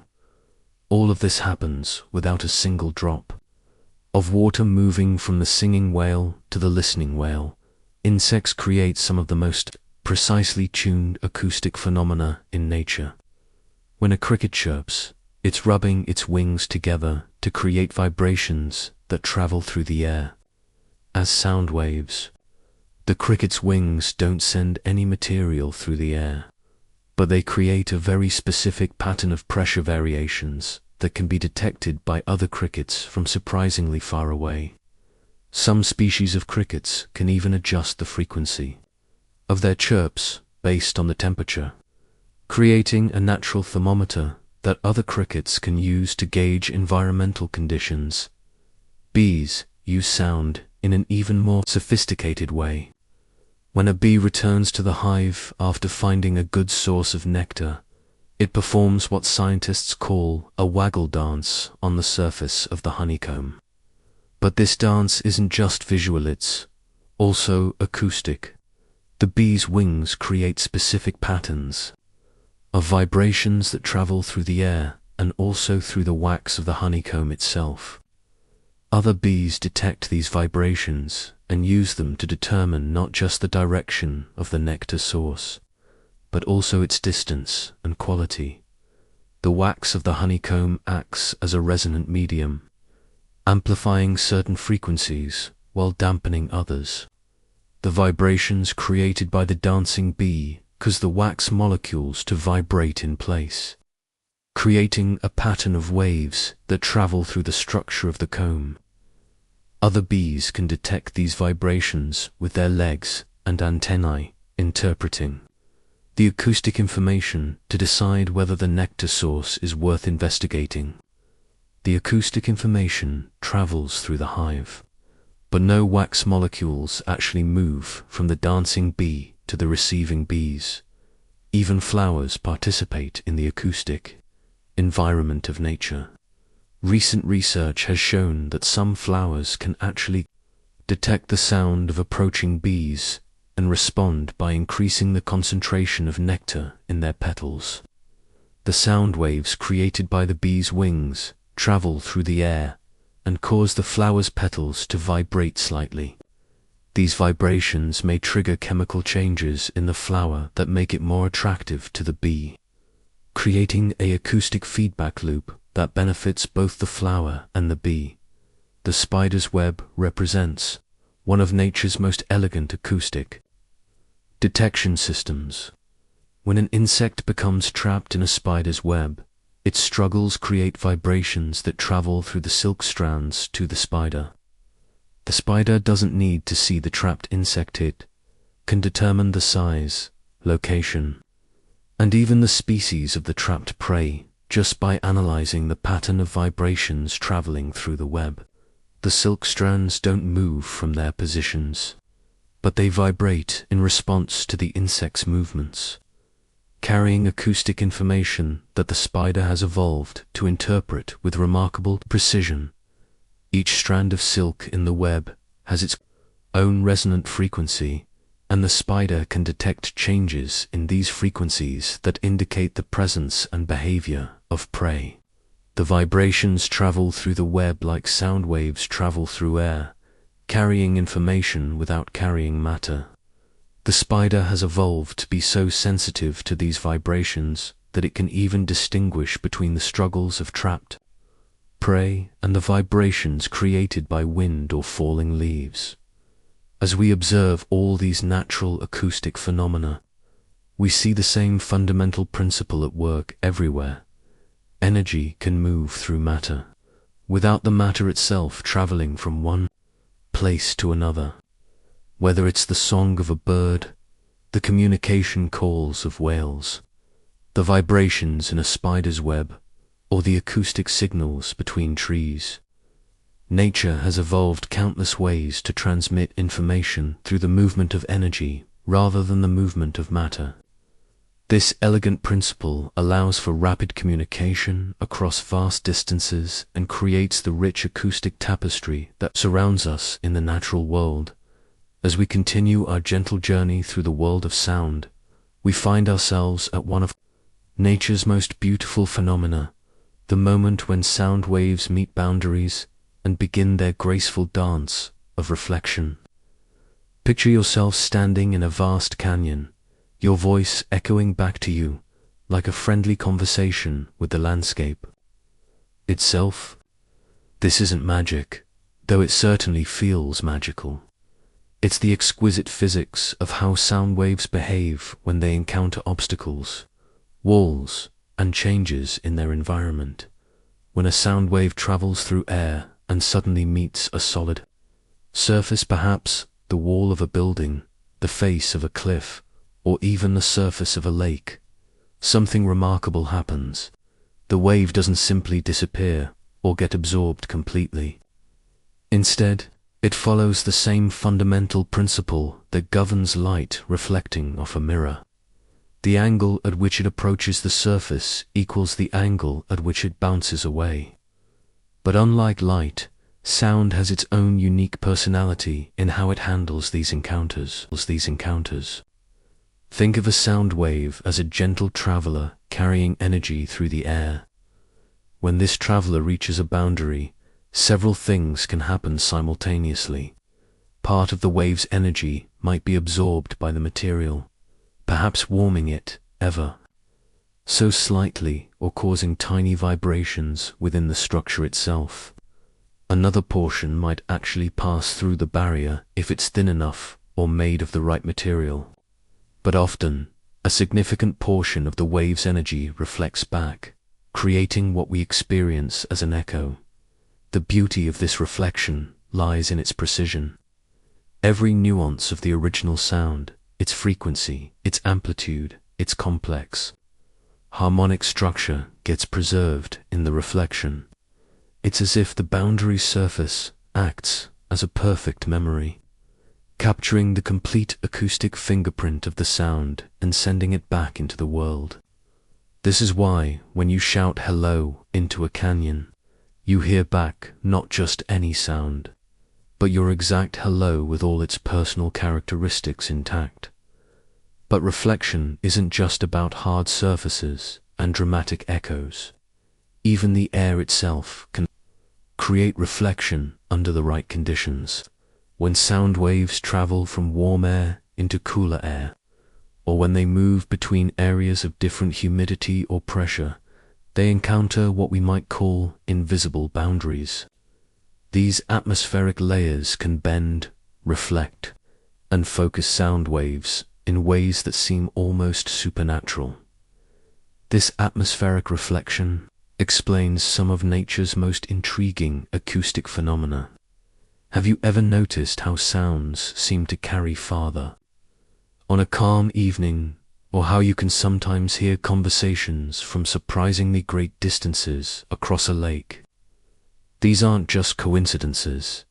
They're the result of sound waves being gently guided and focused by layers in the atmosphere.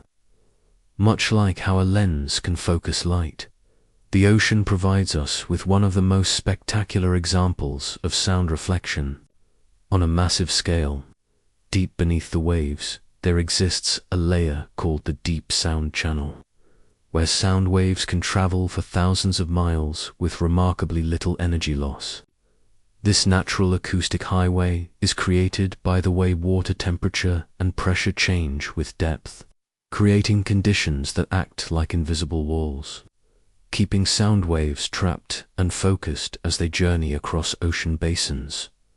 Whales have discovered and learned to use this underwater sound highway over millions of years of evolution. Their deep low-frequency calls can travel along these acoustic channels, allowing them to communicate with other whales across entire ocean basins.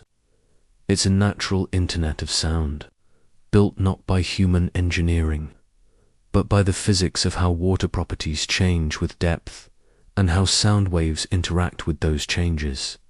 When we step back and consider the mathematical beauty behind reflection, we discover that it follows rules that are both precise and elegant. The law of reflection, that the angle of incidence equals the angle of reflection, holds true whether we're talking about a simple wall reflecting a hand clap or the complex, three-dimensional surfaces inside a concert hall shaping the sound of a symphony orchestra. But real-world surfaces are rarely perfectly flat or smooth. Most surfaces have texture, irregularities, and complex shapes that scatter sound waves in multiple directions simultaneously. This scattering called diffuse. Reflection is what prevents every room from sounding like an echo chamber. The slight roughness of walls, the irregular patterns of ceiling tiles, even the fabric of curtains and furniture, all of these contribute to breaking up sound reflections and distributing them more evenly throughout a space. This brings us to one of the most fascinating aspects of architectural acoustics: how the shape and materials of a space can be designed to control and sculpt sound reflections. Ancient Greek and Roman amphitheaters weren't just carved into hillsides for convenience. Their specific shapes were carefully designed to gather sound waves from the stage and focus them toward the audience, while minimizing distracting echoes and unwanted reflections. The ancient architects understood intuitively what we now know scientifically, that curved surfaces can focus sound waves just as curved mirrors focus light. A parabolic reflector behind a speaker can gather sound waves and send them in a specific direction, while a curved ceiling can collect sound from one area and concentrate it in another. These principles are still used today in everything from satellite dishes to whispering galleries in cathedrals. As we delve deeper into the world of sound reflection, we encounter one of physics' most beautiful and counterintuitive phenomena: standing waves. Imagine two identical waves traveling toward each other, meeting and creating something entirely new. A pattern that appears to stand perfectly still, even though it's made from waves that are constantly in motion. This isn't science fiction. It's the everyday reality of how waves interact when they meet under just the right conditions to understand standing waves. Let's begin with a simple mental picture. Imagine you're holding one end of a long rope while your friend holds the other end. If you both create waves by moving your ends up and down in perfect synchronization, those waves will travel toward each other along the rope. When they meet in the middle, something magical happens. Instead of passing through each other and continuing on their way, they combine to create a pattern that seems frozen in space. At certain points along the rope, the waves add together perfectly, creating spots of maximum movement called antinodes. At other points, the waves cancel each other out completely, creating spots of no movement at all called nodes. The rope appears to be vibrating in distinct segments, separated by these motionless nodes, even though the original waves are still traveling back and forth along its length. This same principle works with sound waves, though the effects are often more subtle and require careful listening to detect. When sound waves reflect off a surface and travel back toward their source, they can interfere with new waves coming from that same source. If the timing is just right, if the frequency is exactly matched to the distance between the source and the reflecting surface, standing wave patterns emerge in the air itself.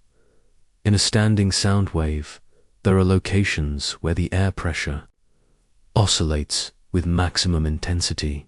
These are the antinodes, but scattered between them are positions where the pressure remains virtually constant, the nodes. If you could somehow visualize the air pressure in a room where standing waves have formed, you would see invisible stripes of intense vibration, alternating with equally invisible stripes of stillness. These acoustic nodes and antinodes aren't just theoretical concepts. They have real, measurable effects that we can experience. If you've ever walked around a room while music is playing and noticed that certain spots seem to have much more bass than others, you've likely encountered standing wave patterns.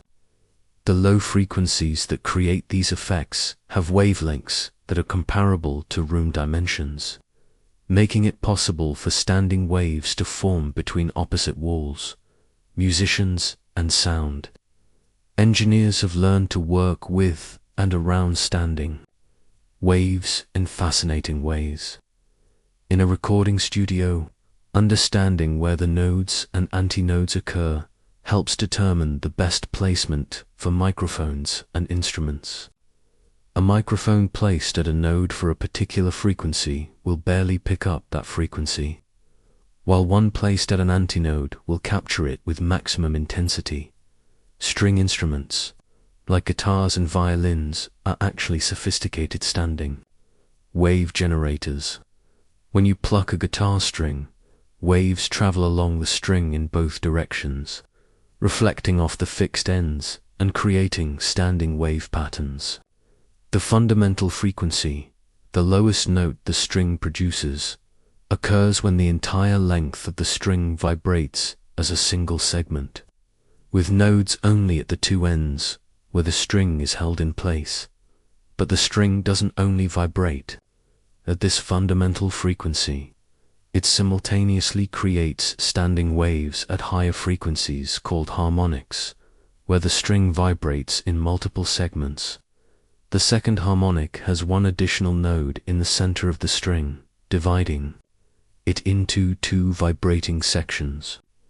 The third harmonic has two additional nodes, creating three sections, and so on.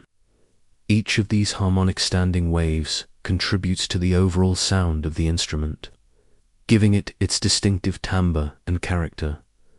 Wind instruments create standing waves in columns of air rather than on strings.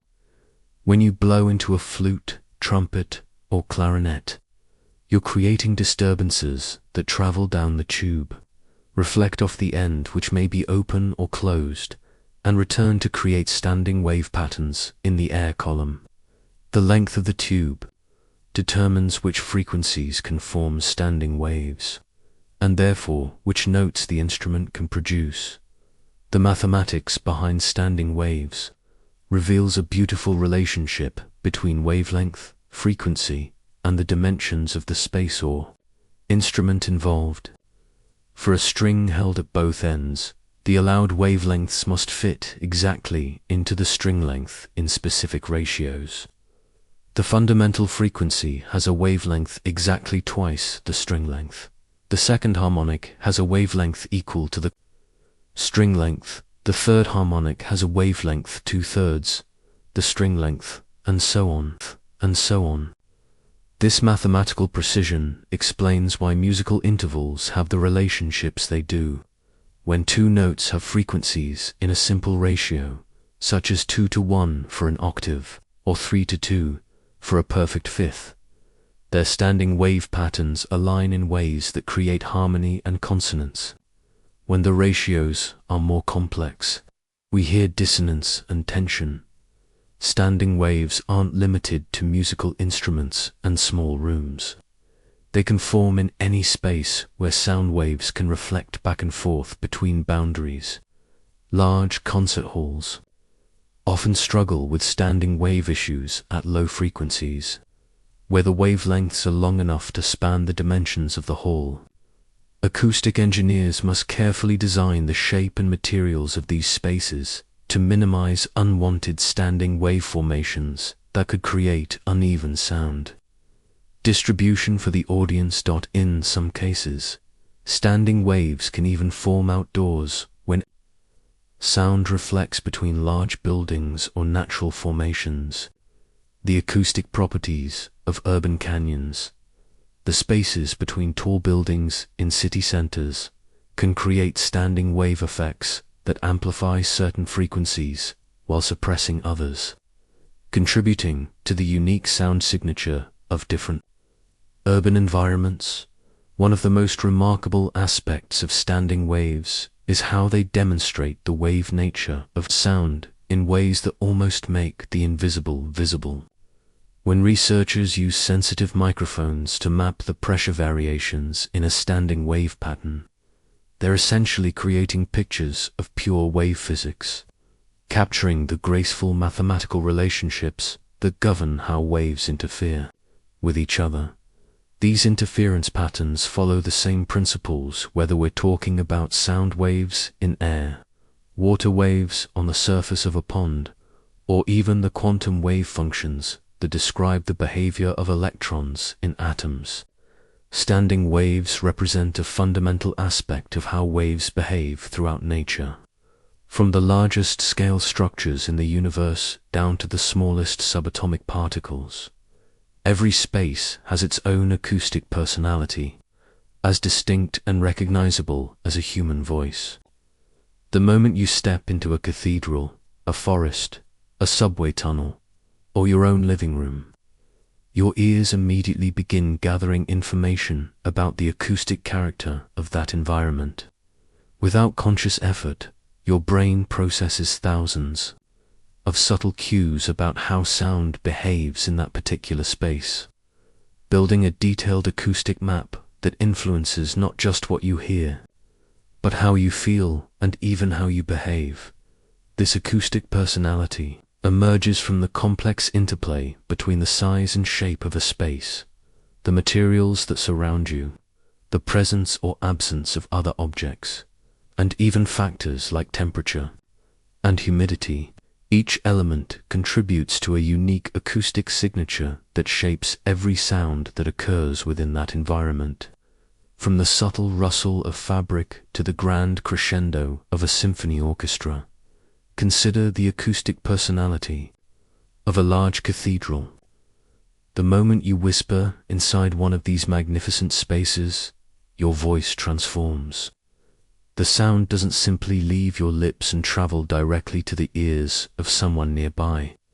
Instead, it embarks on a complex journey, reflecting off stone walls, marble columns, and vaulted ceilings. Each surface adds its own contribution to the sound, creating a rich tapestry of reflections that can continue for several seconds after you've stopped speaking. This extended reverberation, the length of time it takes for sound to decay and disappear in a space, is one of the most important characteristics of any acoustic environment. In a cathedral, reverberation times can exceed 4 or 5 seconds, which means that when an organist plays a chord, that chord continues to ring and evolve long after the keys are released. This isn't accidental. Medieval architects designed these spaces to enhance the spiritual experience through sound, creating environments where music and voice seem to take on ethereal, otherworldly qualities. The acoustic personality of a cathedral is further shaped by its materials. Stone and marble are highly reflective to sound waves, sending most of the acoustic energy back into the space rather than absorbing it. But the surfaces aren't perfectly smooth. The carved details, the joints between stones, the irregular textures all serve to scatter sound waves in multiple directions, preventing harsh echoes while maintaining the overall reverberant character. Contrast this with the acoustic personality of a dense forest. Here sound behaves in completely different ways. The countless leaves, branches, and tree trunks create a complex maze of obstacles that scatter, absorb, and deflect sound waves. Instead of long, smooth reflections, sound in a forest encounters constant interruption and redirection. Conversations that would carry clearly across an open field become muffled and intimate among the trees. The acoustic properties of a forest change dramatically with the seasons. In summer, when trees are full of leaves, the forest acts like a vast acoustic sponge, absorbing much of the sound energy and creating an environment of hushed intimacy. In winter, when trees are bare, sound can travel farther and with greater clarity, but it still encounters the complex scattering effects of the branching structure. Even the ground cover in a forest contributes to its acoustic personality. A carpet of fallen leaves creates a soft, absorptive surface that muffles footsteps and reduces ground-level reflections. Snow adds another layer of acoustic absorption, creating those uniquely quiet winter forest experiences where even your own breathing seems amplified in the hushed environment. Urban environments create their own complex acoustic personalities, shaped by the hard surfaces of buildings, the geometry of streets and alleys, and the constant presence of mechanical noise. The acoustic character of a narrow city street is vastly different from that of a wide boulevard or an open plaza. In a narrow street lined with tall buildings, sound waves bounce back and forth between the parallel walls, creating flutter echoes and reinforcing certain frequencies while cancelling others. The materials used in urban construction play a crucial role in shaping these acoustic environments. Glass, steel, and concrete are all highly reflective to sound, creating environments that can be quite reverberant despite their open-air nature. This is why conversations in urban canyons often seem to have an added brightness or harshness. The hard surfaces are reflecting high-frequency components back and forth, emphasizing the clarity and edge of sounds, while providing little absorption for softer, warmer frequencies. Modern architectural acoustics has become a sophisticated field that seeks to consciously design and control the acoustic personalities of different spaces.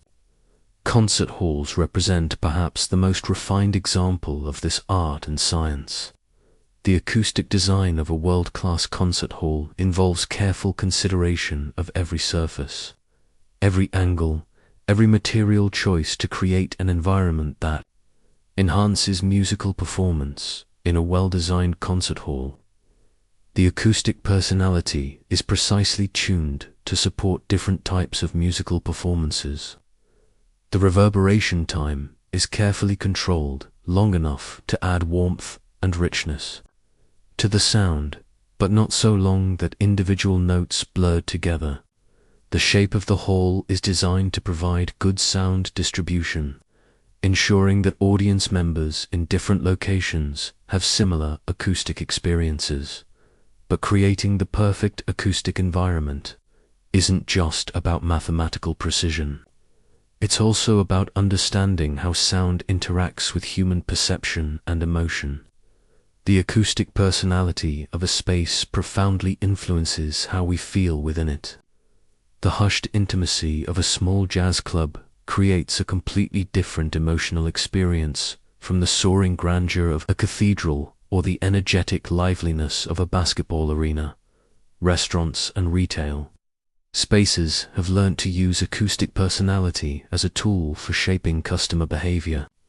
A restaurant with hard surfaces and bright acoustics encourages faster turnover and higher energy, while one with softer, more absorptive materials creates an atmosphere conducive to longer, more relaxed dining experiences.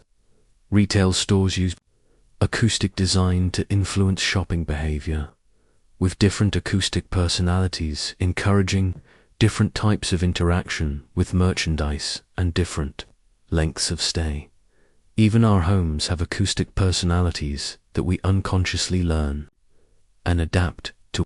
The acoustic character of your bedroom, with its soft furnishings and enclosed space, is completely different from your kitchen with its hard surfaces and appliances, or your living room with its particular combination of furniture, windows, and wall treatments.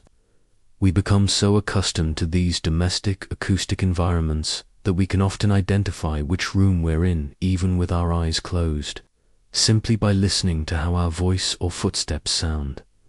The science behind these acoustic personalities involves complex interactions between multiple physical phenomena.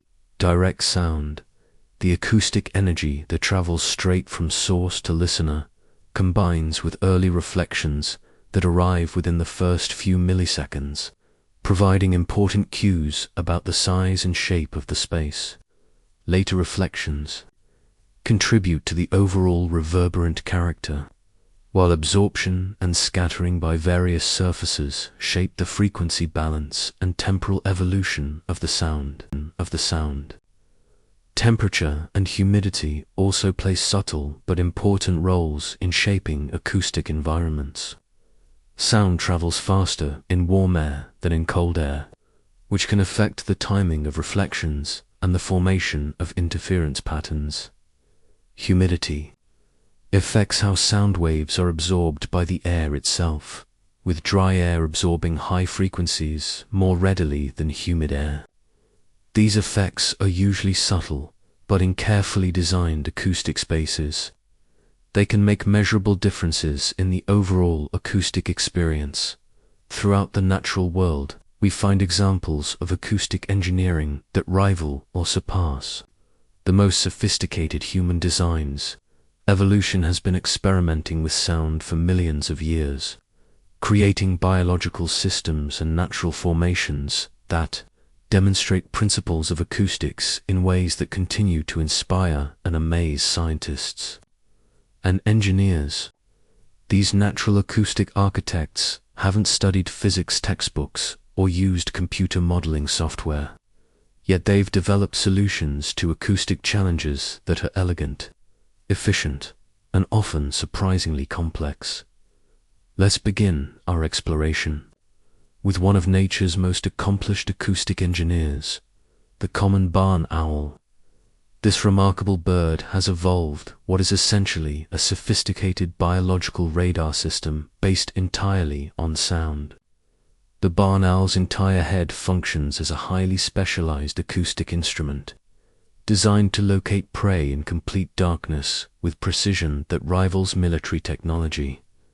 The barn owl's facial disc, that distinctive heart-shaped arrangement of feathers around its face, isn't just decorative. It functions as a biological parabolic reflector, gathering sound waves from the environment and focusing them toward the bird's ears. The feathers in this facial disc are arranged in precise patterns that help collect and direct acoustic information, much like the curved surface of a satellite dish focuses radio waves. But the barn owl's acoustic sophistication goes far beyond simple sound collection. The bird's ears are positioned asymmetrically on its head, one slightly higher than the other. This asymmetry means that sounds coming from different directions will reach each ear at slightly different times and with slightly different intensities. The barn owl's brain has evolved to process these tiny timing and intensity differences to create a detailed three-dimensional acoustic map of its surroundings. When a mouse rustles through leaves on the forest floor, those rustling sounds travel in all directions. The barn owl's acoustic system captures these sounds, analyzes their timing and frequency characteristics, and calculates not just the horizontal direction of the sound source, but also its vertical position and distance. This biological acoustic processing is so precise that a barn owl can strike a moving target in complete darkness with remarkable accuracy. The barn owl's hunting strategy reveals another sophisticated aspect of natural acoustic engineering. The bird's flight itself has been acoustically optimized. Barn owls fly almost silently, with specialized feathers that eliminate the whooshing sounds that other birds make when flying. This acoustic stealth prevents prey from detecting the approaching predator and also eliminates self-generated noise that might interfere with the owl's own acoustic hunting system, moving from the world of biological acoustics to geological acoustics. We find that the Earth itself has created some remarkable acoustic environments through natural processes. Certain cave systems have evolved acoustic properties that rival the world's finest concert halls. The Luray Caverns in Virginia, for example, contain formations that create such pure acoustic resonances that they've been turned into a musical instrument called the Great Staloki Organ. These natural acoustic spaces demonstrate how geological processes can accidentally create sophisticated acoustic environments. The slow deposition of minerals over thousands of years has shaped cave chambers with proportions and surface textures that provide excellent acoustic properties. The irregular surfaces prevent harsh echoes while maintaining pleasant reverberation. Times and the stable temperature and humidity create consistent acoustic conditions. Some caves have even more dramatic acoustic properties. The whispering galleries found in certain caverns allow quiet sounds to travel along curved walls and be heard clearly at great distances. These natural whispering galleries work on the same principle as their man-made counterparts in buildings. Like St. Paul's Cathedral, curved surfaces can guide sound waves along their contours, allowing acoustic energy to travel much farther than it would in free air. The ocean provides us with perhaps the most extensive examples of natural acoustic engineering. The deep sound channel we discussed earlier is just one example of how the ocean's structure creates acoustic environments with remarkable properties. The varying temperature, pressure, and salinity at different depths create layers that act like acoustic waveguides, channeling sound energy across vast distances with minimal loss. Marine mammals have not only discovered these natural acoustic highways, but have evolved sophisticated ways to use them. Whales use low-frequency calls that match the optimal frequency ranges for long-distance transmission through the ocean's deep sound channel. These calls can travel for hundreds or even thousands of miles, allowing whales to communicate across entire ocean basins. But whales don't just use the ocean's natural acoustic channels. They've also evolved their own biological acoustic technologies. The spermaceti organ in sperm whales functions as a sophisticated biological sonar system. This large, oil-filled organ in the whale's head can generate powerful acoustic pulses and focus them into tight beams for echolocation. The whale can adjust the properties of the oil in this organ to change the acoustic characteristics of its sonar system, essentially tuning its biological radar for different tasks. Dolphins have developed their own remarkable biological sonar capabilities, using specialized organs called melons to generate and focus echolocation clicks. These clicks are so precisely controlled that dolphins can effectively see inside objects using sound, detecting the internal structure of fish or distinguishing between different materials buried in sand. The acoustic capabilities of these marine mammals demonstrate principles that human sonar engineers are still trying to fully understand and replicate. Dolphin sonar can process echoes from multiple objects simultaneously, distinguish between targets of similar size based on subtle acoustic signatures, and maintain effective operation even in acoustically complex environments like coral reefs. Moving to terrestrial environments, we find that many landscape features act as natural acoustic instruments. Mountain ranges can create acoustic shadows where certain frequencies are blocked while others pass through.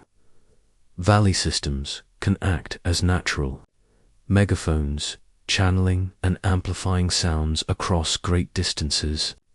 The acoustic properties of different geological formations, from the resonant qualities of certain rock formations to the sound-absorbing characteristics of different soil types, contribute to the unique acoustic signature of different landscapes. Desert environments create their own distinctive acoustic conditions.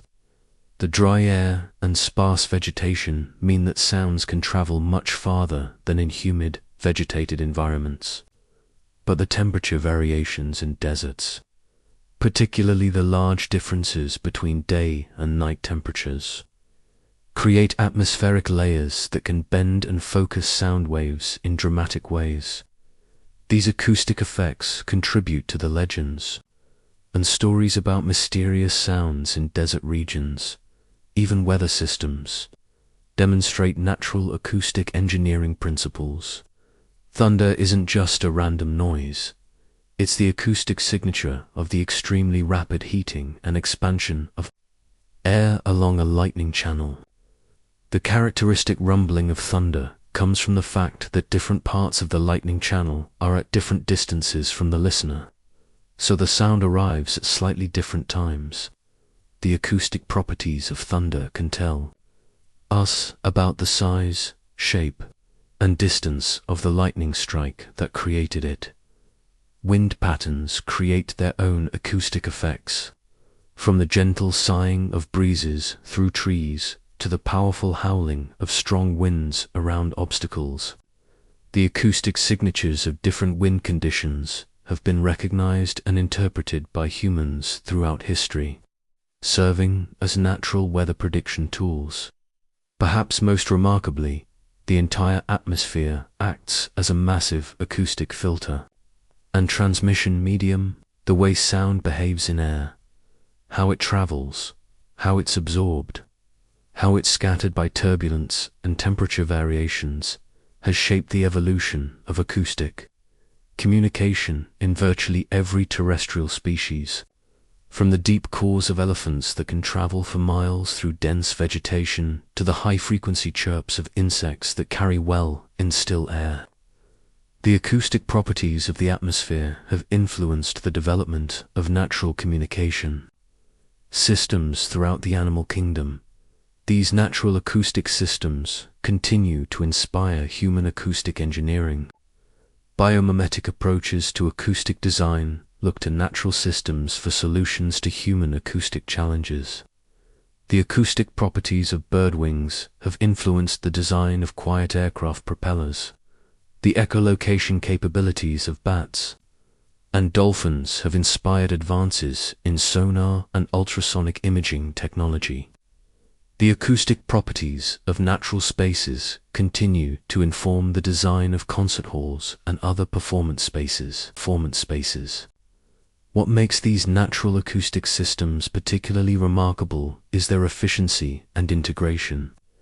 A barn owl's acoustic hunting system weighs only a few grams and requires no external power source, yet it provides three-dimensional acoustic imaging capabilities that rival sophisticated electronic systems.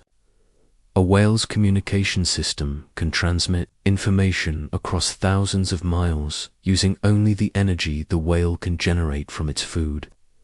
Operating in an environment where human-made acoustic systems would require enormous amounts of power.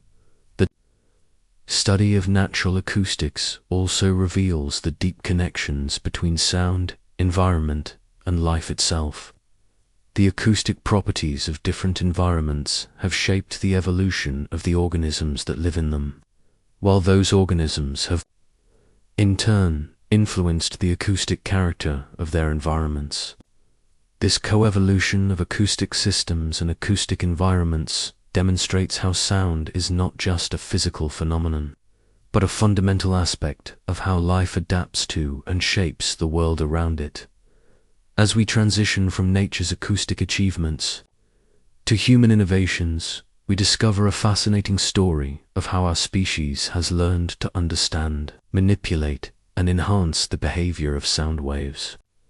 Human acoustic engineering represents thousands of years of observation, experimentation, and gradual understanding of how sound travels without moving matter, from the earliest recognition that certain spaces naturally enhance the human voice to today's sophisticated acoustic technologies that can precisely control every aspect of how sound behaves in any environment. The journey of human acoustic engineering begins in prehistory, with our ancestors' intuitive understanding that certain natural formations could enhance their voices. Early humans discovered that caves, cliff faces, and certain valley formations could amplify their calls, making it possible to communicate across greater distances or to create more impressive ceremonial experiences. These discoveries weren't based on scientific understanding of sound wave behavior, but they demonstrated an early appreciation for how environmental factors could be used to improve Acoustic communication. The ancient Greeks elevated this intuitive understanding to the level of architectural art. The design of Greek amphitheaters represents one of humanity's first systematic attempts to engineer acoustic environments. These remarkable structures demonstrate sophisticated understanding of how sound waves behave. Even though the mathematical and physical principles wouldn't be fully understood for many centuries to come. Consider the theatre at Epidaurus, built in the 4th century BCE and still renowned today for its exceptional acoustic properties. A whisper from the stage can be heard clearly in the back rows, nearly 200 feet away. This isn't accidental. Every aspect of the theatre's design contributes to its acoustic performance. The semicircular seating arrangement ensures that audience members are positioned optimally relative to the sound source. The stepped seating creates a series of reflecting surfaces that help lift sound from the stage toward the upper rows. Even more remarkably, recent research has revealed that the limestone seats in Greek amphitheaters act as acoustic filters, suppressing low-frequency background noise while preserving the higher frequencies that are crucial for speech intelligibility. The ancient architects, working without modern acoustic measurement tools, somehow created seating that naturally enhanced the acoustic experience for the audience. The Roman engineers who followed expanded on Greek innovations, developing new techniques for controlling sound in large spaces. Roman amphitheaters incorporated underground chambers and passages that could be used to create dramatic acoustic effects. Some historians believe that these spaces were designed to amplify the sounds of gladiatorial combat, adding acoustic drama to the visual spectacle. Medieval cathedral builders represented the next major advance in human acoustic engineering. These structures were designed not just to enclose large volumes of space, but to create specific acoustic experiences that enhanced religious worship. The long reverberation times characteristic of Gothic cathedrals weren't side effects of large stone buildings. They were intentional design choices that transformed musical and vocal performances into ethereal, otherworldly experiences. Medieval architects developed sophisticated techniques for controlling acoustic properties through architectural details, the placement of columns, the shape of vaulted ceilings, the positioning of galleries and side chapels. All of these elements were carefully coordinated to create the desired acoustic environment. Some cathedrals even incorporated specific acoustic features, such as whispering galleries, where quiet sounds could travel along curved walls to be heard at great distances. The Renaissance brought a more scientific approach to acoustic engineering, with architects and musicians beginning to develop systematic understanding of the relationship between architectural proportions and acoustic properties. The design of opera houses during this period reflects growing sophistication in controlling both the visual and acoustic aspects of performance spaces. Italian opera house designers developed the characteristic horseshoe-shaped auditorium that became the standard for opera houses worldwide. This shape provides excellent sightlines for the audience, while also creating acoustic conditions that support both orchestral music and unamplified singing voices. The multiple tiers of seating boxes create a series of reflecting surfaces that help distribute sound throughout the auditorium, while the curved walls prevent harsh echoes that could interfere with musical performance. The 19th century marked the beginning of truly scientific acoustic engineering, with researchers like Hermann von Helmholtz beginning to develop mathematical descriptions of how sound waves behave in enclosed spaces. This theoretical foundation enabled architects to move beyond intuitive design toward calculated acoustic engineering. Wallace Clement Sabine working at Harvard University in the late 19th and early 20th centuries, established the mathematical foundations of modern architectural acoustics. Sabine's work on reverberation time, how long it takes for sound to decay in an enclosed space, provided architects with the first quantitative tools for predicting and controlling acoustic properties. Sabine's formula relating reverberation time to room volume and surface absorption enabled architects to design spaces with specific acoustic characteristics.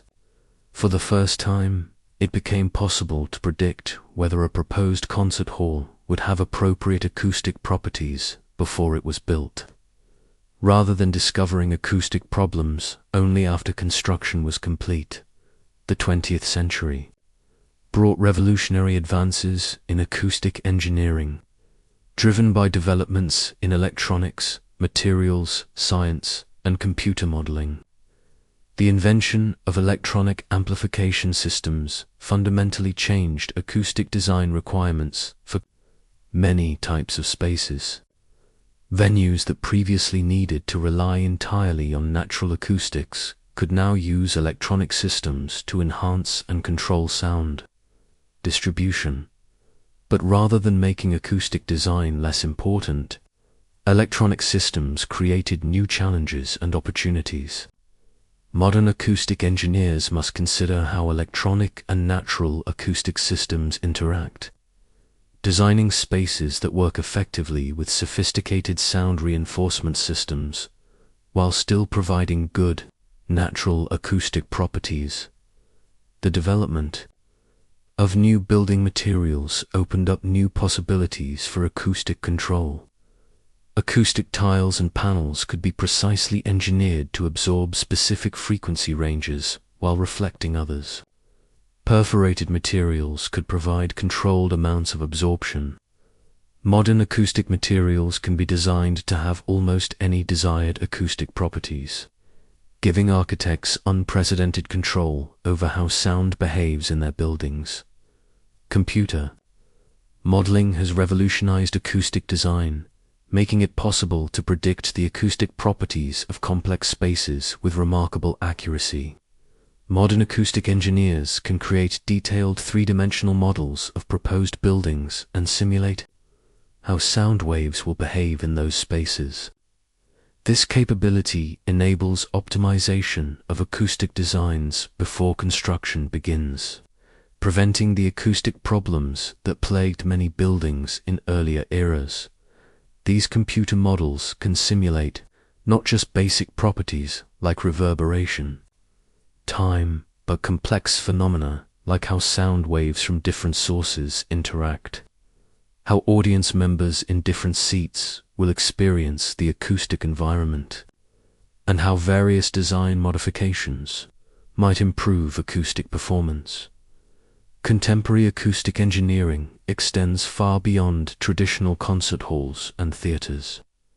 Modern acoustic engineers work on everything from office buildings and restaurants to transportation systems and outdoor performance venues. Each application requires specialized understanding of how sound waves behave and how human perception responds to different acoustic environments. The acoustic design of office spaces, for example, must balance multiple competing requirements. Workers need to be able to communicate when necessary, but also need acoustic privacy for concentration. Modern office acoustic design uses a combination of sound masking, strategic placement of absorptive materials, and careful attention to the acoustic properties of furniture and partitions to create environments that support both collaboration and individual work. Transportation acoustics represents another specialized field within acoustic engineering. The design of subway stations, airports, and other transit facilities must account for high levels of background noise, while still enabling clear communication of important information. Acoustic engineers working in these environments must understand how speech intelligibility is affected by reverberation. background noise, and electronic amplification systems. One of the most sophisticated examples of modern acoustic engineering can be found in the design of contemporary concert halls. Halls like Walt Disney Concert Hall in Los Angeles or the Berlin Philharmonie represent the culmination of centuries of acoustic knowledge combined with cutting-edge technology and materials. These modern concert halls incorporate adjustable acoustic systems that can modify the acoustic properties of the space for different types of performances. Movable panels, adjustable canopies, and variable absorption systems allow a single hall to provide optimal acoustic conditions for everything from intimate chamber music to large orchestral works. The design process for these halls involves extensive acoustic modeling, scale model testing, and collaboration between architects, acoustic engineers, and musicians.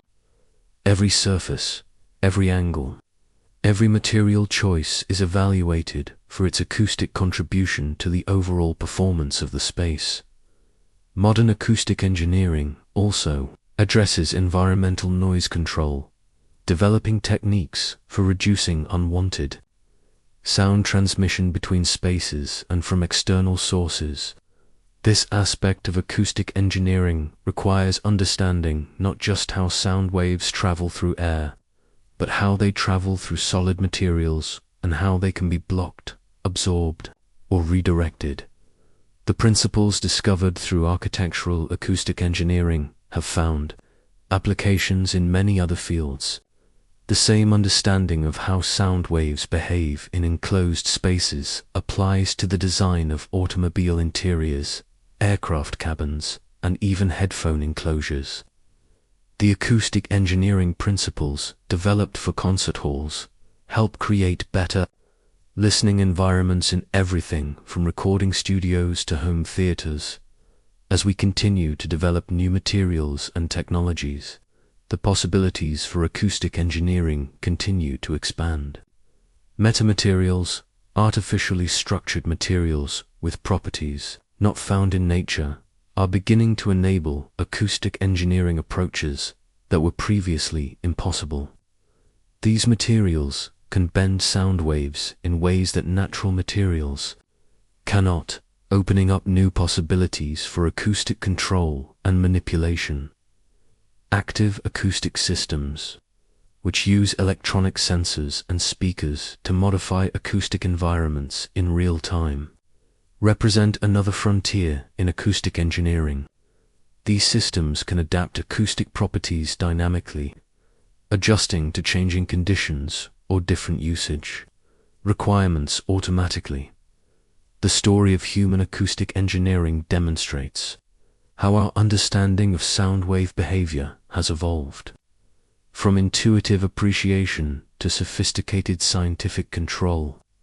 Yet despite all our technological advances, we continue to learn from and be inspired by the natural acoustic systems that surround us. The most successful human acoustic engineering often involves working with rather than against the fundamental principles of how sound travels without moving matter.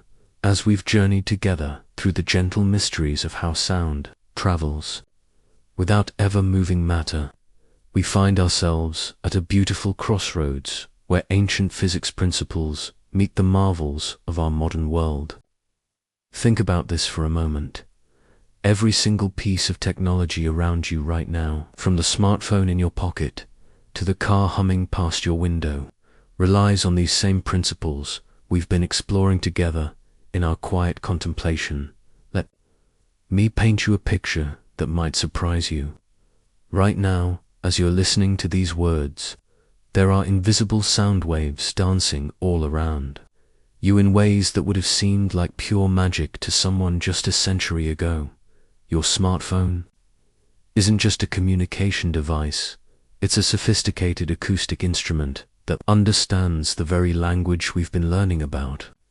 When you speak into it, tiny sensors called microphones capture the pressure waves created by your voice. Those same gentle pushes and pulls through the air molecules that we've grown to understand so well. But here's where it gets truly fascinating, and I hope you'll find this as mesmerizing as I do. Your phone doesn't just capture these sound waves, it translates them into digital information, streams of ones and zeros that represent the exact pattern of molecular vibrations your voice created. These digital patterns then travel through radio waves, which are really just another form of the same wave principles we've been exploring, except they move through electromagnetic fields instead of air molecules. The beauty is that the fundamental physics remains the same: energy moving in waves, creating patterns, carrying information from one place to another without any matter actually making the journey. When your voice reaches the person you're calling, their phone performs this miraculous dance in reverse.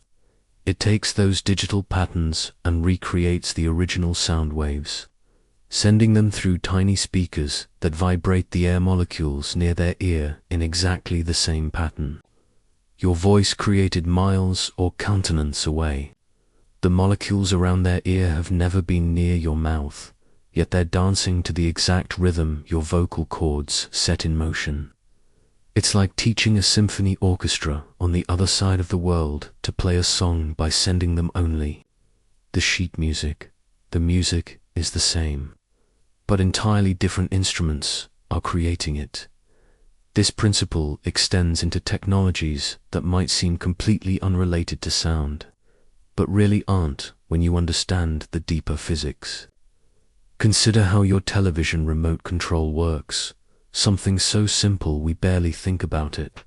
When you press a button, you're creating infrared light waves, another form of electromagnetic vibration that follows the same wave principles as sound. These invisible light waves carry the pattern of information to your TV, which decodes them and responds accordingly. No matter traveled from your remote to your television, yet information moved through space with perfect fidelity. Medical technology has embraced these same principles in ways that save lives every single day. Ultrasound imaging, which allows doctors to peek inside our bodies without cutting them open, works by sending high-frequency sound waves through our tissues.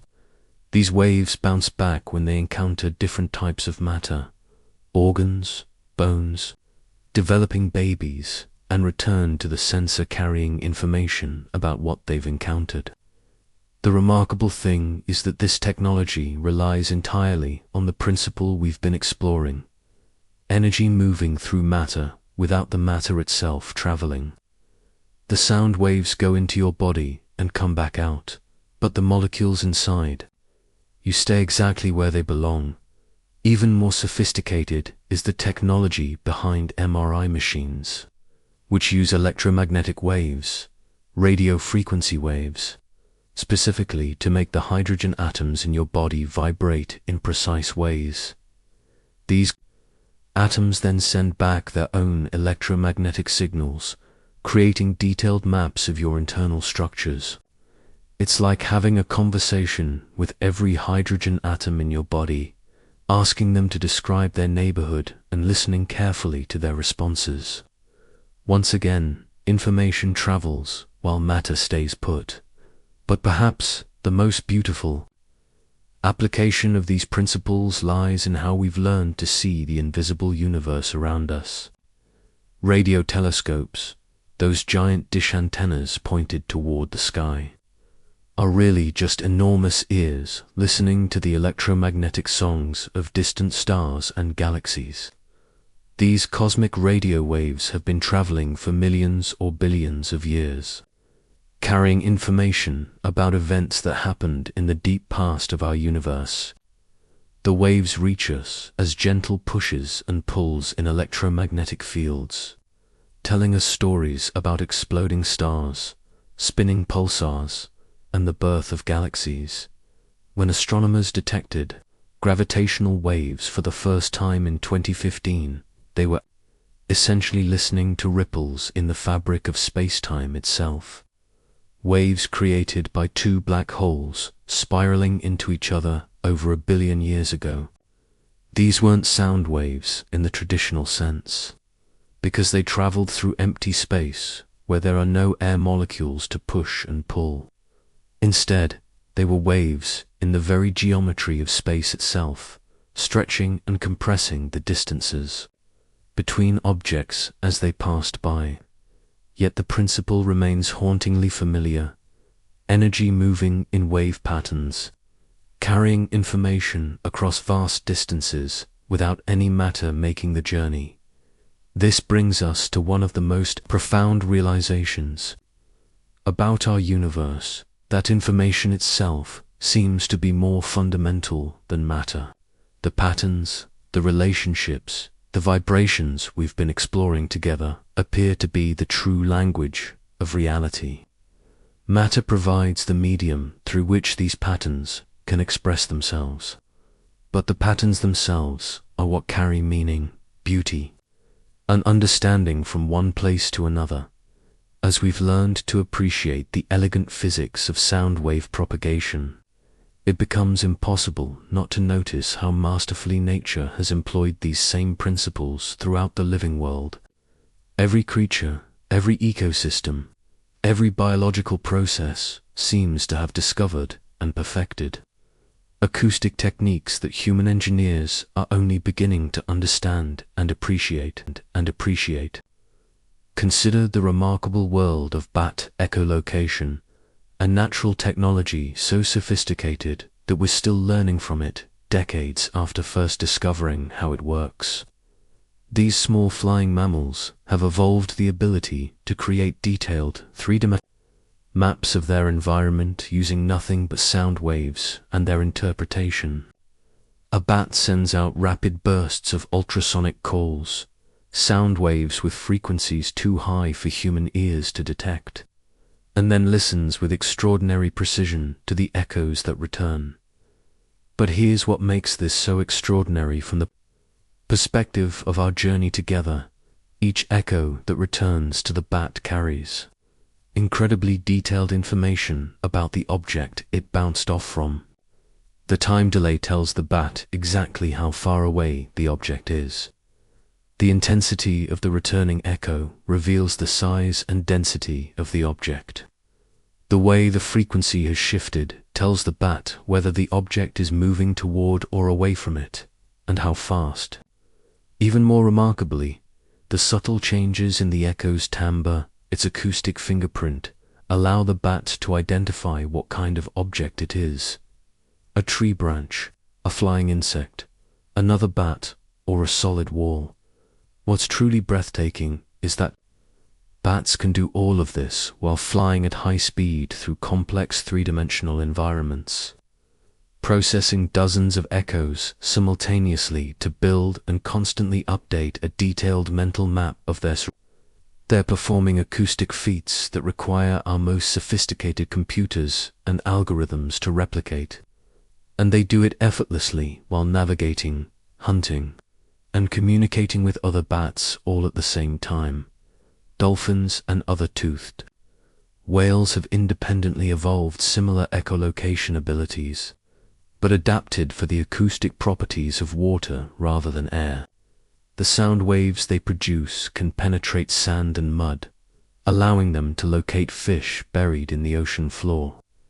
They can echolocate through the bodies of other animals, essentially seeing inside them to assess their health, emotional state, and even whether female dolphins are pregnant. Some researchers believe dolphins may even be able to echolocate human emotions by detecting subtle changes in our internal acoustics, our heartbeat, breathing patterns, and muscle tension. But echolocation is just one example of nature's acoustic mastery. Consider how elephants communicate across vast distances, using infrasonic cores, sound waves, with frequencies so low that they travel for miles through the ground as well as through the air. These gentle giants have learned to use the earth itself as a communication medium, sending messages through seismic waves that other elephants can detect through specialized cells in their feet and trunks. A mother elephant can call to her scattered family across many miles of African savanna, and they can all hear her message carried through both air and ground. Fish have evolved an entirely different approach to underwater acoustics. Many species have developed swim bladders, gas-filled organs that function like built-in sonar systems. By adjusting the pressure in these bladders, fish can control their buoyancy while also using them as acoustic resonators to produce and detect sounds. Some fish species create elaborate acoustic displays during mating season, turning the ocean into a symphony of clicks, grunts, whistles, and songs that we're only beginning to appreciate and understand.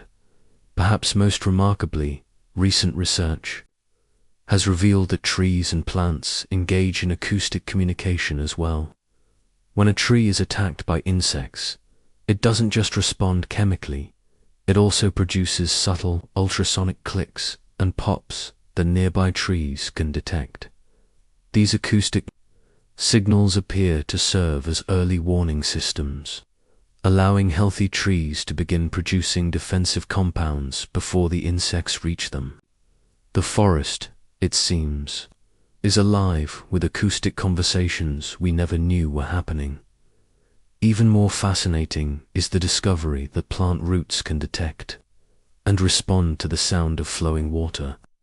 In controlled experiments, researchers have found that plants will grow their roots toward the sound of water moving through pipes, even when there are no chemical or moisture cues to guide them. The plants appear to be listening to their environment with an acoustic sensitivity we never imagined possible. This acoustic awareness extends to the microscopic world as well.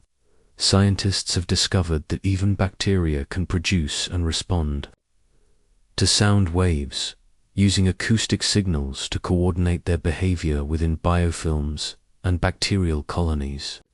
The very building blocks of life, it seems, are engaged in constant acoustic dialogue at frequencies and intensities. We're only beginning to detect and understand. What emerges from all these discoveries is a picture of our planet as a vast, interconnected, acoustic network where information flows constantly through sound waves, pressure waves, vibrations through solid matter, and electromagnetic oscillations.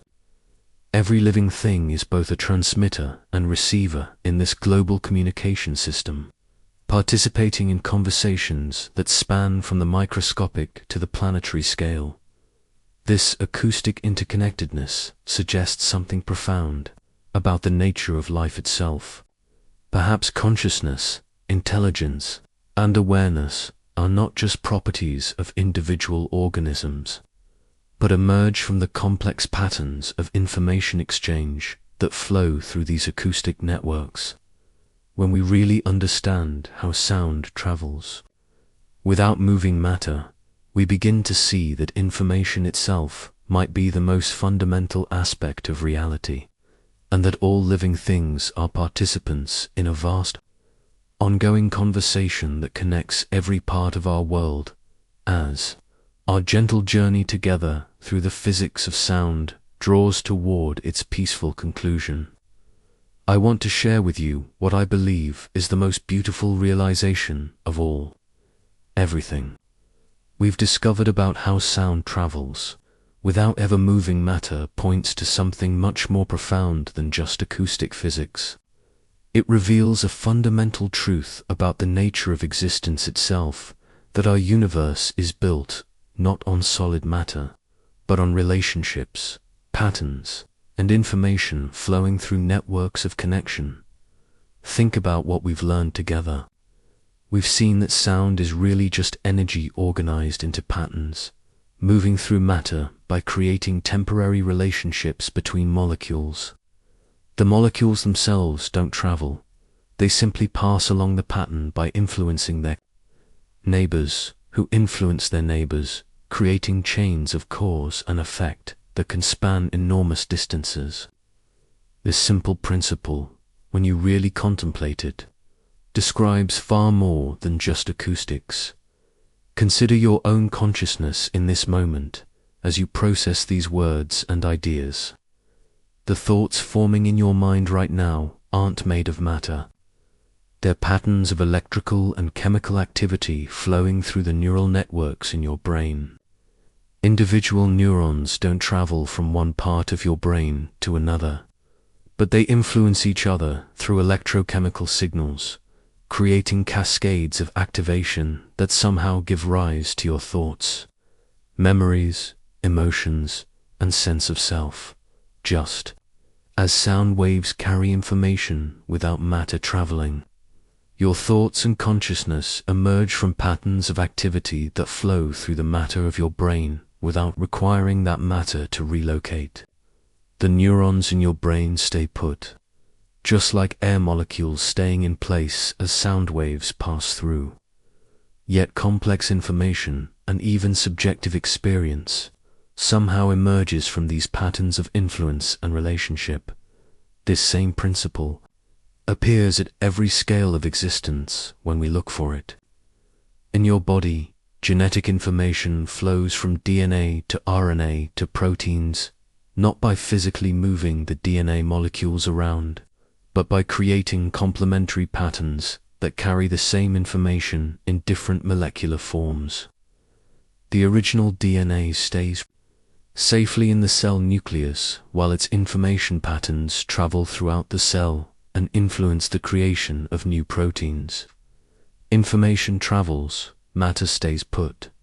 At the social level, human culture and knowledge propagate in exactly the same way. Ideas, languages, traditions, and innovations spread from person to person and generation to generation, not by moving the physical brains that contain them, but by creating resonant patterns in other minds. When I share an idea with you, the neurons in my brain don't travel to your brain, but the patterns of information they contain can create corresponding patterns in your neural networks. The idea itself becomes a kind of wave that travels through human society, while the individual minds remain in their original locations. Even at the scale of ecosystems and economies, we see the same principle at work. Energy and information flow through complex networks of relationships, creating emergent properties and behaviors that are far more sophisticated than any individual component could achieve alone. A forest ecosystem processes energy and nutrients through interconnected networks of plants, animals, fungi, and microorganisms, each staying in their ecological niche while participating in flows of matter and energy that sustain the whole system. When we zoom out to consider the universe as a whole, this pattern becomes even more striking. Galaxies don't move through space as solid objects. They're actually dynamic patterns of stars, gas, and dark matter held together by gravitational fields.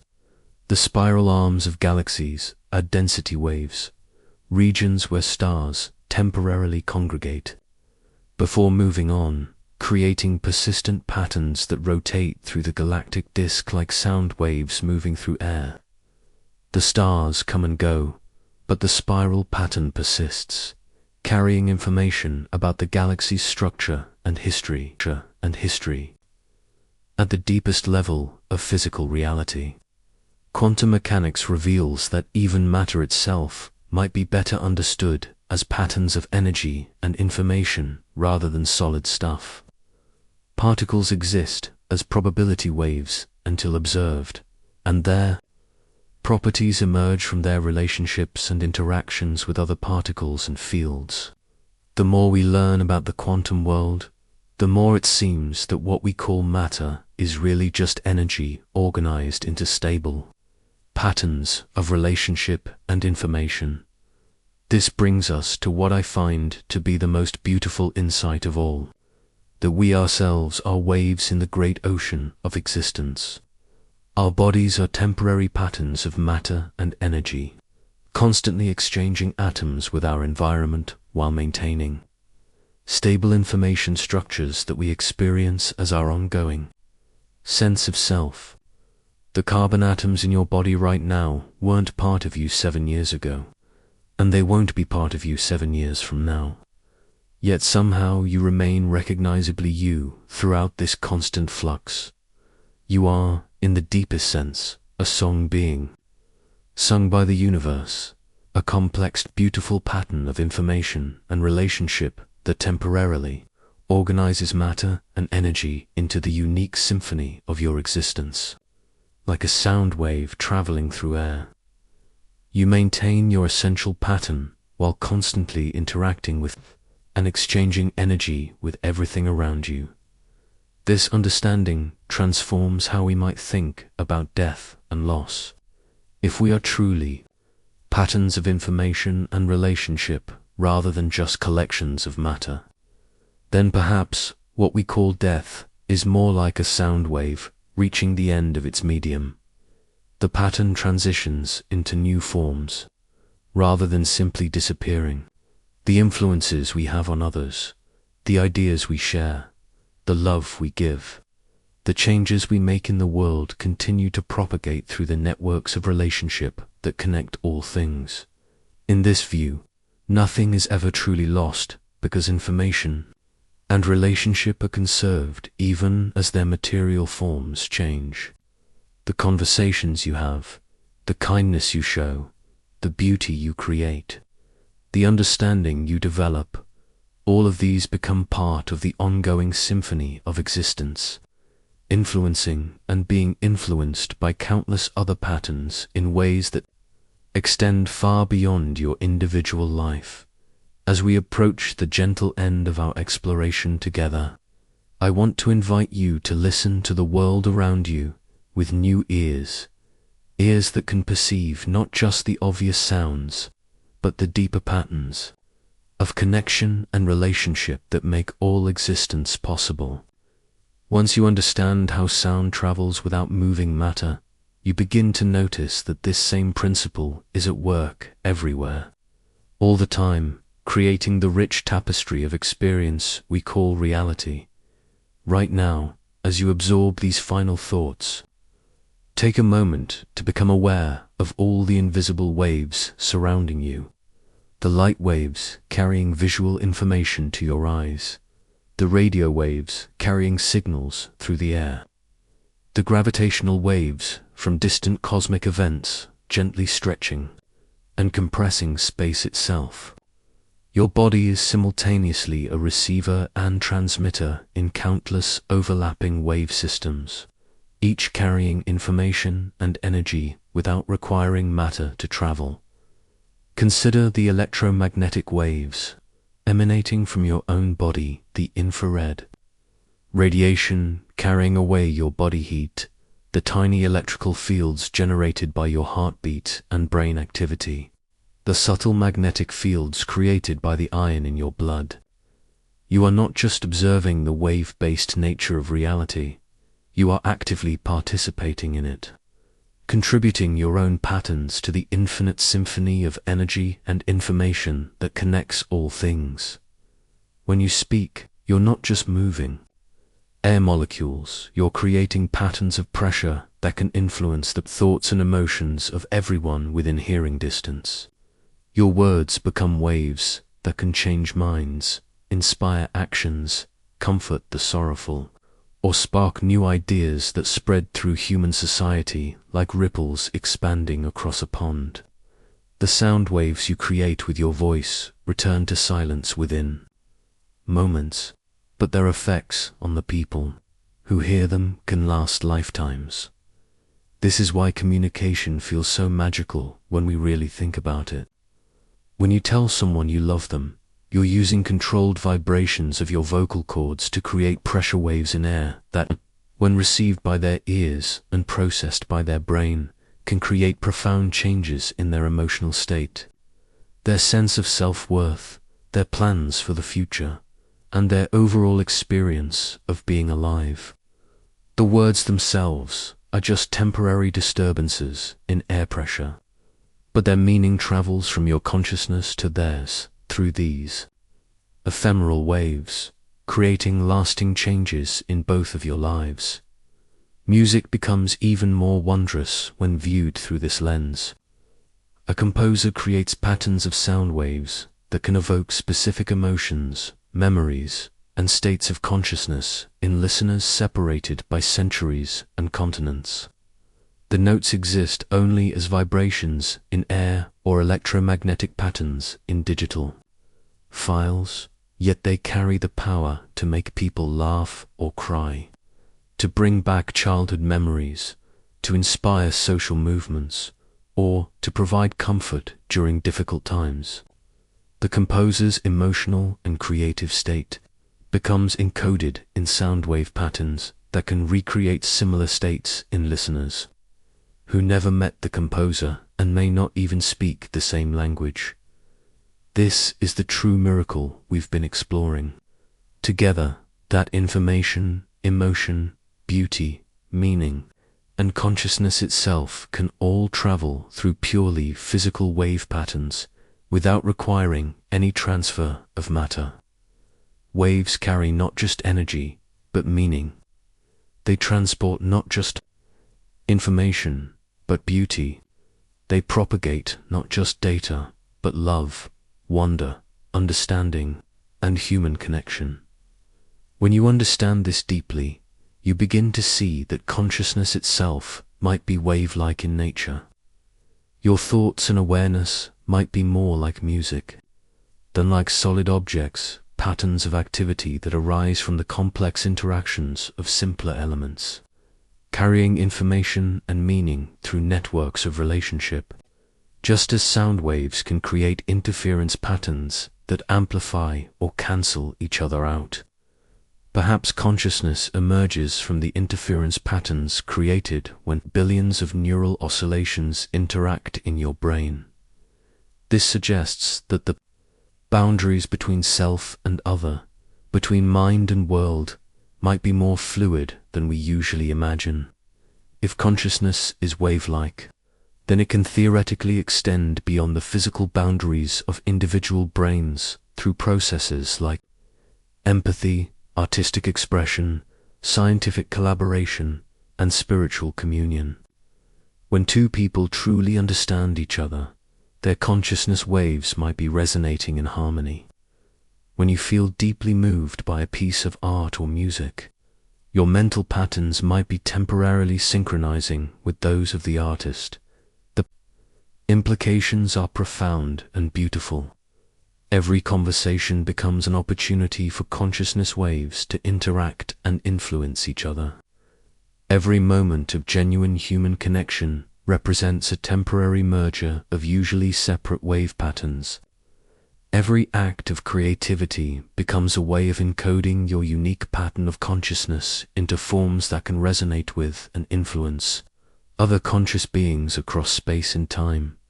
And every moment of wonder, like what we've shared together in this exploration, represents your consciousness resonating with the deeper patterns that make existence possible.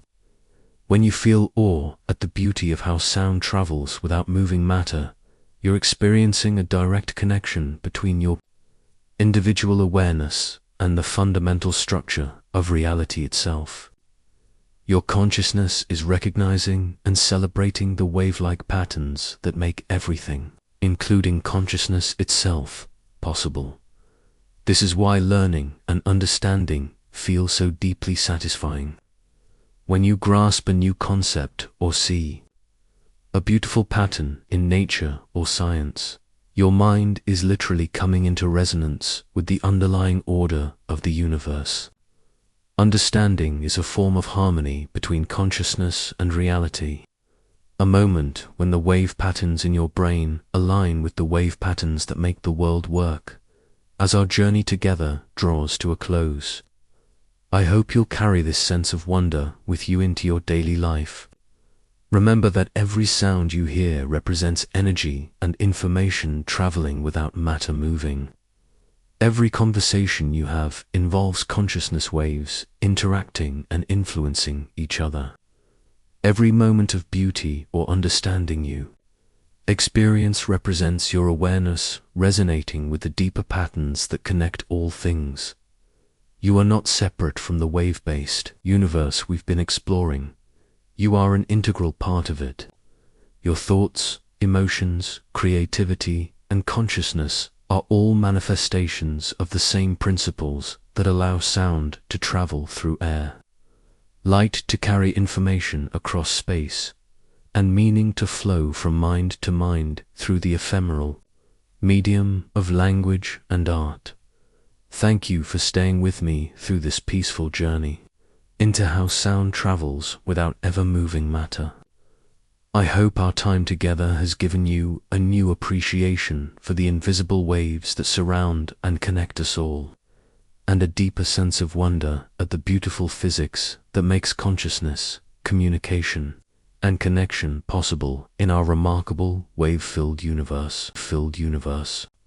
The next time you hear music, or listen to a friend's voice, or feel moved by a beautiful sound, remember what we've discovered together.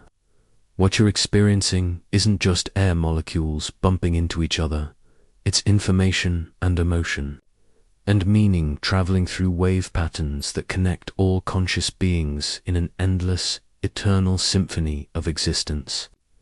You are both a listener in this cosmic orchestra and one of its most beautiful instruments, creating your own unique waves of consciousness that ripple outward to touch and influence everything around you. Until we meet again in the gentle spaces, where curiosity and wonder intersect, keep listening to the deeper music that makes everything possible. The universe is always singing, you just need to know how to hear its song.